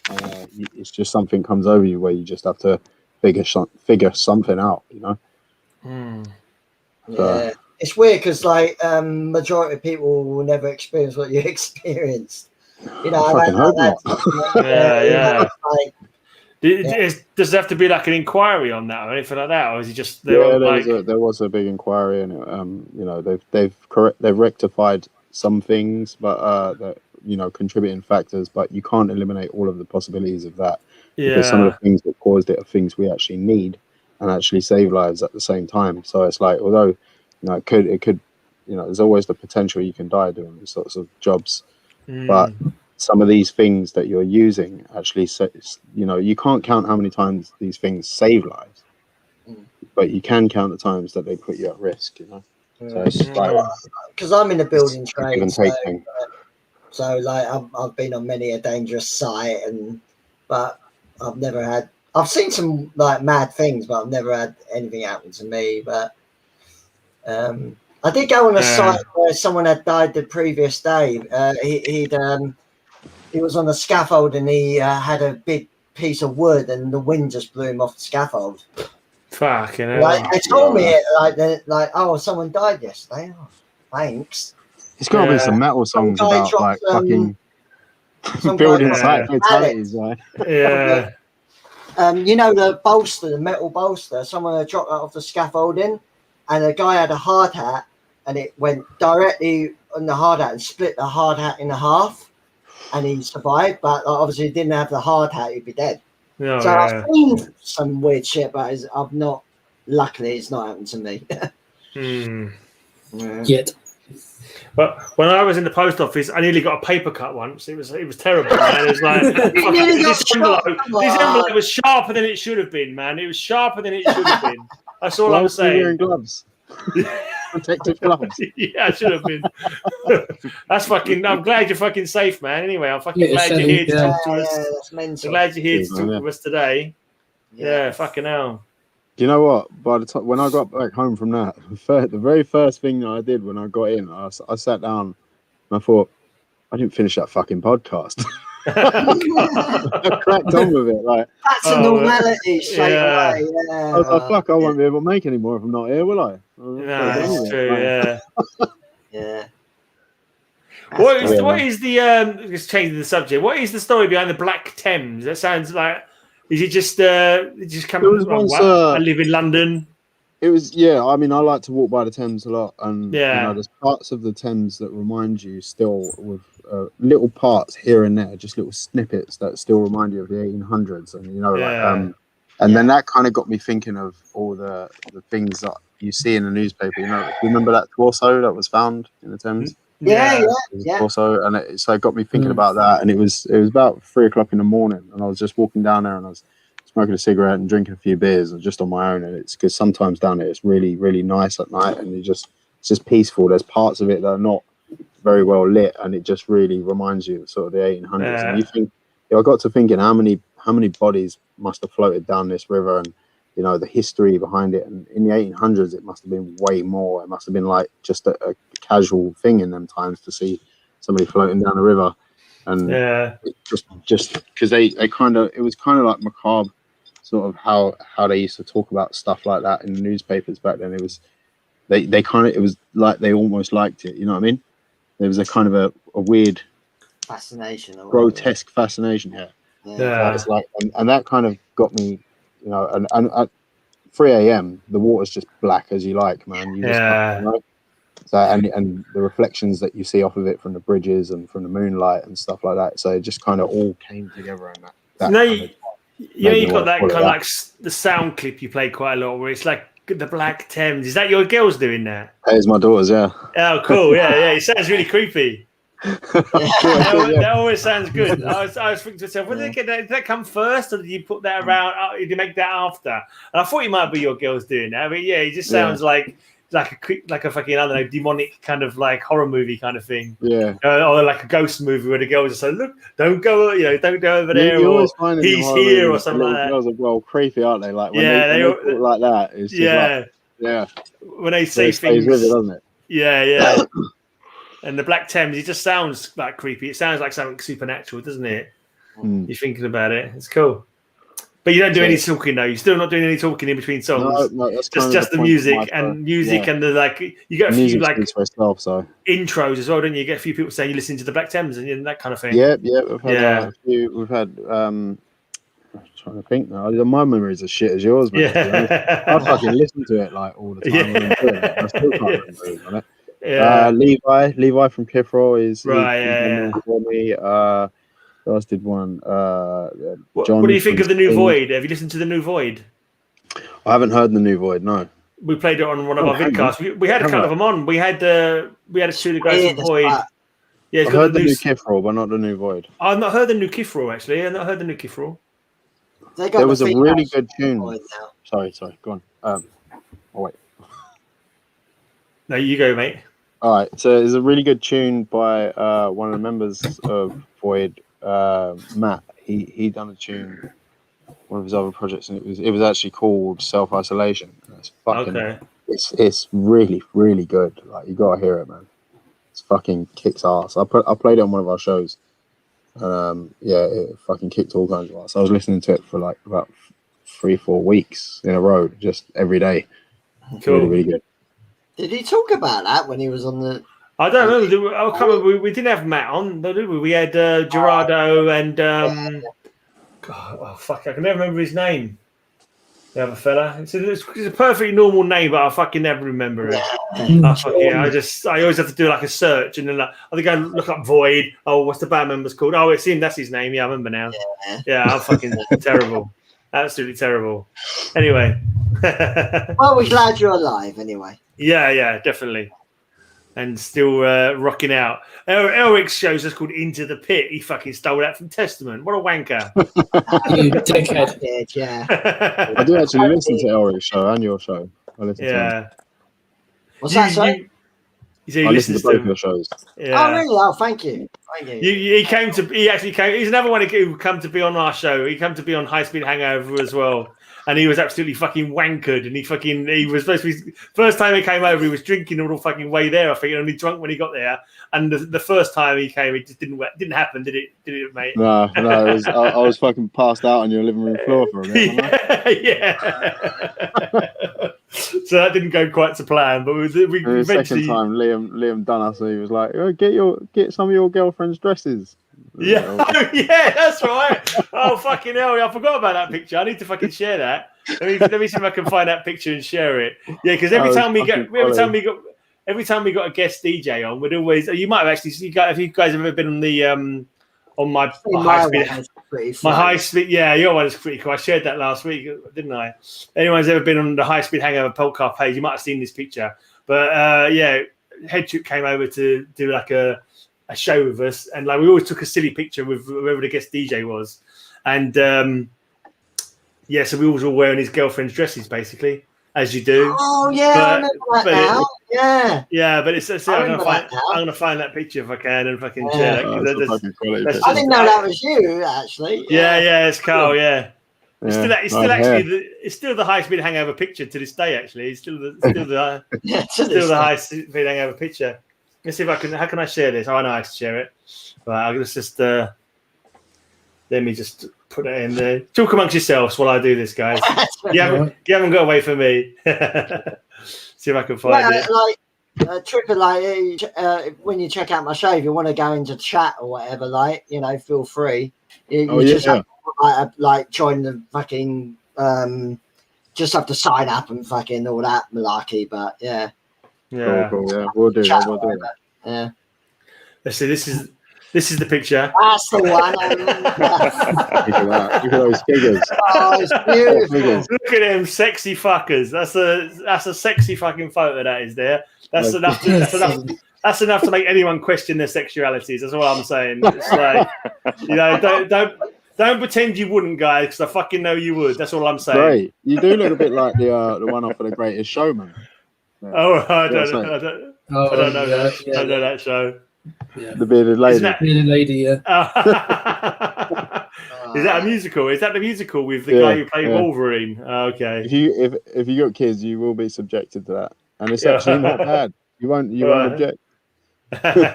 Yeah, no kids for me. I'm fine. I'm all right with that. All right, so Evilon, I think. How do you pronounce it? I'm always pronouncing it wrong. I think I would say Evilon, but you pronounce it a bit differently, didn't you? Yeah, you can say Evilon or Avalon or whatever you want. Oh, okay. Yeah. Cool. We have it because it's evil. Evil, yeah. Exactly. In Sweden, it's Evilon, and international, it's Evilon. Yeah, Evilon. What do they shout at the gigs? How do they shout at the gigs? What? How did they shout it at the gigs? Oh, yeah. You get an encore, they go, Evilon. Or... No, I think it's a combination of Evilon and Avalon. Yeah. Cool. Yeah. What's the with the name anyway? It's like, what made you come up with that name? Just a name no one else had, or? No, it's actually it's a combination of two words. It's Avalon, the mysterious island. Yeah. And evil, because I always liked Avalon. Right. It's from Arthurian myth, isn't it? Avalon. Yeah, Avalon was a religion. King Arthur, it's a rock band. Yeah. Yeah. So we decided to just combine those two words. So evil and Avalon. Evilon. Cool. Yeah. So was Avalon is also a Roxy Music album. Okay. Yeah, and I think it's a pretty popular rock or a music Christian. Album, so I prefer to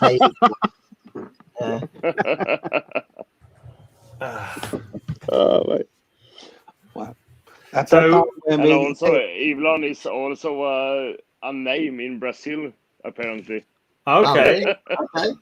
So it works. It's got a number of. So what link do you want, Werewolf? Well, you want to come in and chat? You want a link to come in and chat? Are you saying, or you want a link to for that picture for your screensaver?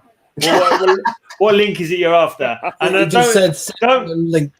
He wants a link. He wants your he wants a screensaver. He says he wants it. He says he wants it for a screensaver. We know it's wank fodder.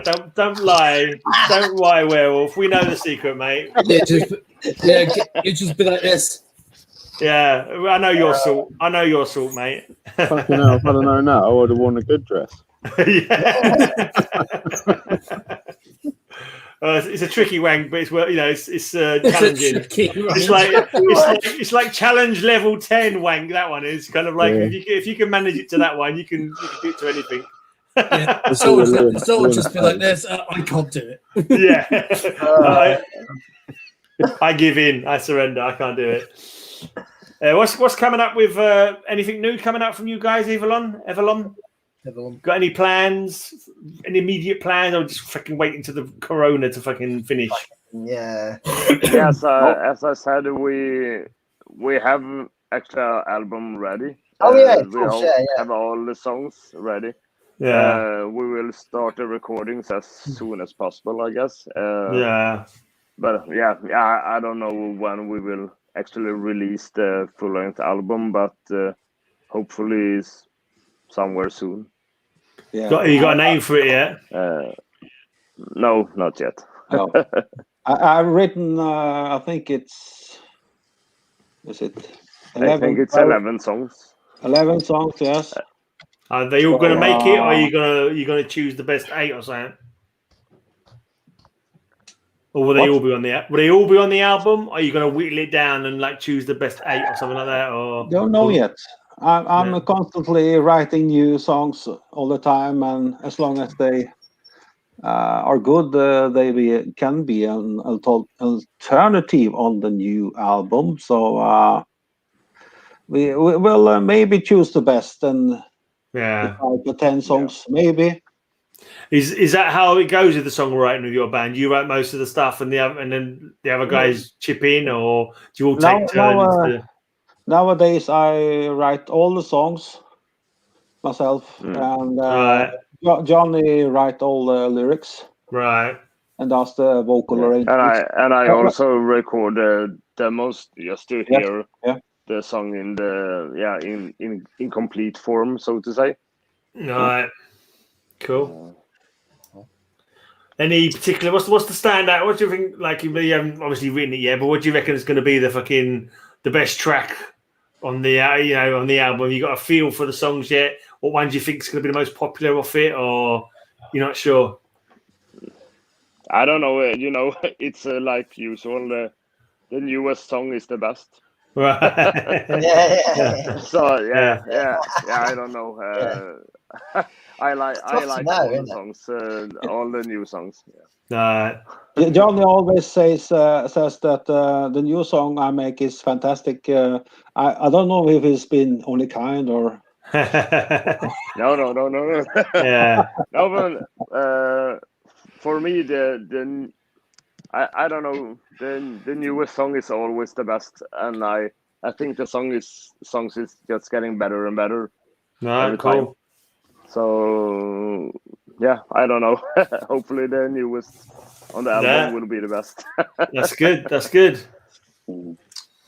Right, guys, I'm going to sign off as well. So you're going to sign off? Yeah, I'll So nice to meet you guys. Yeah, really cool. I think Werewolf's going to come on like really late. I think he is anyway. I'm kind of fucking feeling like myself.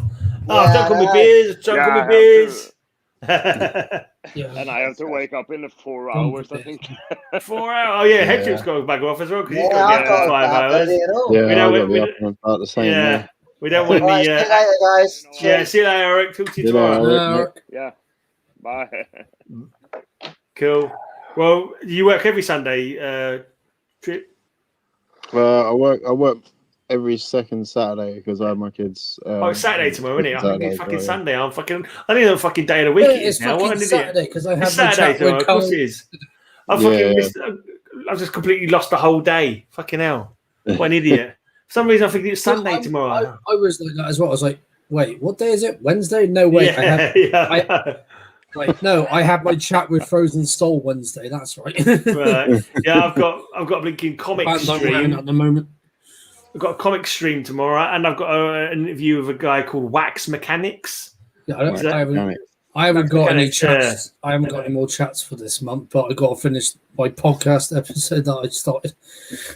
Oh, you do podcasts as well? Yeah, it's called Jake's Metal Sessions. I think that's you mentioned that, didn't you? You just kind of new, innit? Yeah, I'm doing a new music episode, so I just got to do one more, and then I can release. How long does it go for normally? Your show? Depends how many bands I've added and how long I talk for. Right. I don't tend to talk very much. It's only when I tell them what band it is, when they formed, what albums they got out or whatever, and then they say, here's the song, say something else, say the name of the song, let the song play, then repeat what song it was. Hey, you all right, mate? Yeah. Werewolf by bedtime, you guys, boy. He's changed his name now. It's nearly bedtime. It's probably like 5 a.m. there. You've been up all night, yeah? Just about. It's 7:15. 7:15. Yeah. And you've been up all night. Are you going to stay up? Are you going to go to bed before Cover Slingers? Or are you going to stay up till Cover Slingers? Can you hear me? I don't know if you can hear me. I don't know. Can you hear me, Darren? Yeah, I can hear you. I got a bit of an echo. How do I get rid of that? Right. I was just saying, are you going to go to bed or are you going to stay up till Cover Slingers? I can hear you. But not that well by the sounds of it. No worries, mate. I was just asking when you're going to go to bed, that's all. It's all good. So you're a massive headbanger, aren't you, Darren? You love all the heavy metal. No, I don't think you can hear me. No. I can hear you. Answer the bloody questions. Answer the questions, mate. Answer the questions. I was just saying you love your heavy metal. No. I think there's probably lag. It's probably got a lot of lag because it's all the way in Australia. Yeah, I've got lag. Yeah. He's probably hearing it about 10 minutes after I said it. No. Yeah, it must be. He's probably hearing what I said about 20 seconds ago. It makes it hard to to talk when it's just fucking lagging all the time. Anyway, you have to have 20 seconds between. I stole Dee's computer and I don't know how to use it. Oh, fair enough, mate. Fair enough. Well, I think I have to sign off now. You're going to sign off as well, mate. Cool. Yeah, maybe Evilon is signing out now. Yeah, cheers for coming on. I'm probably going to sign off myself soon. I'm going to sign off It's been great listening to you guys. All right. Topic questions have been amazing. So. Yeah. Really love that song, guys. I'll be back again. Yeah, come back. Let me know. You can come back. You can come in every week, every Friday if you want, mate. As soon as you're my local meet kind of thing. So just is that the day you do it on a Friday? Yeah. Yeah, Friday night. It's always Friday nights, and different people come in, and I kind of half arrange it and half don't arrange it kind of thing. I had one band down, then another band got in and said, and I said, do you want to come on this Friday? And they went, oh yeah, okay. And I was like, oh cool, that's good. Then I've got two bands in now, rather than just like two people it was originally. Yeah. So yeah, I haven't got anyone on next week yet, so I need to start putting my finger out and working out who wants to come in next week. Cool, yeah. All right, well, hopefully I'll be a bit more lively next week, and I won't be fucking absolutely. You got no work next day. Next week, I take it. I probably will. No, next week I'll be with my kids, so my kids will be going to bed, and I'll probably be quite lively still. So cool. Yeah. All right. Be safe, mate. Talk to you soon. Take care, man. Thank you for having me. No worries. No worries. Bye. How do I? Do you know when to leave? Someone else has left. Did someone else? Did Fever went? Yeah. I'll be leaving. Leave studio. That's what you leave studio. That's it. All right. Take it easy. Thank you very much. See you later, mate. See you later. That's it. Take care now. Yeah. Take care of yourself, Kenneth.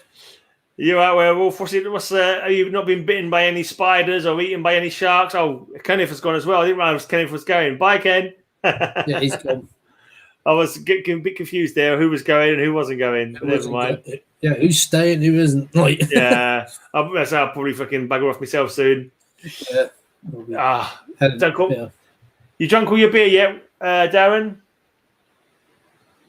Your sound's gone quiet, I think, mate. I think your sound's gone quiet. Yeah, it doesn't have the muted bit, but I think it's dead, isn't? Is your microphone plugged in? Can't hear you, mate. Fuck knows. I always worry about that when I'm doing Jake's Metal Chats. Is it my end or is it their end? Yeah, it's always bloody awkward. I did an interview with a band last week. A cool band, actually, really good, cool fellas. Incursion. They were like originally around from like 82 to 86, something like that. And then they disappeared after just doing one demo, and then they came back a couple of years ago. Is that over 30-year gap between fucking? Weird. Yeah, I know. There's quite a few bands doing that now. Some bands have done that. Like they do like one or two demos. Yeah. disappear for decades. For decades. Yeah. But they were cool. You should check that out. And there was, because there had quite a few people in the chat. I had about four band members in the chat. And one of them had some echo kind of thing going on. Oh, you've buggered off as well now. I'm on my own. I'm literally on my own. I don't know what happened there. He said, what the fuck? And then he disappeared. Oh, no, he's back. He's back. That was interesting. Yeah, something happened. I think. I think my laptop was overheated. Oh, right, yeah. Because I heard you saying, what the fuck? And suddenly you disappeared. It was like, ah. Yeah, I was saying, like, some bands just do a demo and leave. Yeah. Like fucking disappear for a while. And it's like, okay, maybe like 2-3 years later after they formed, they come back with a fucking album. But yeah, it's cool though that these bands are coming back. I suppose I imagine like in a few of them, it's like they've done all the bringing up the kids and like sorting out their careers and all that kind of stuff, and they're kind of like thinking to themselves, I love the fucking music still, and like we never did manage to bring out the album that we wanted to bring out, and so they get back together and then manage to bring out the albums that they weren't able to bring out back in the day, kind of thing. Yeah, that's what I imagine happens. It's weird. It's just like. Can you hear us, Darren? Darren, I don't think you can. I've seen a Star Wars poster. That's fucking cool. Yeah, he likes his geeky stuff. He likes his kind of same as me. I do like Star Wars. Yeah. Yeah. I do love it.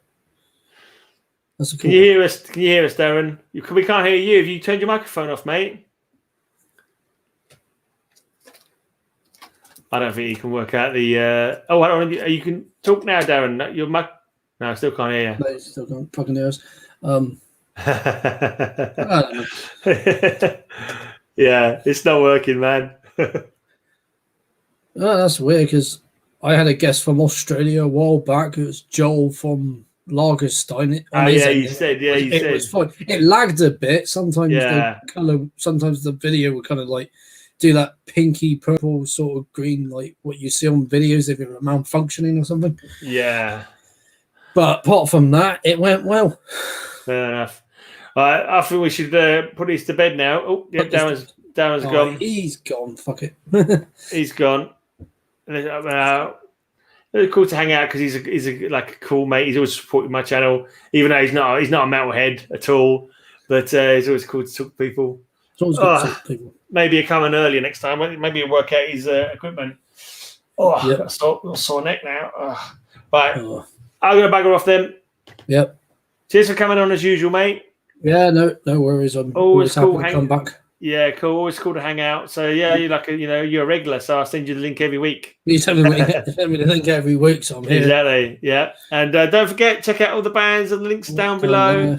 And if anyone's still watching this by any chance, then check out my Patreon as well. If you want to help Patreon, check out my Patreon. If you want to help support the show, support my podcast, support this Streamyard. Streamyard doesn't grow on trees, it's expensive.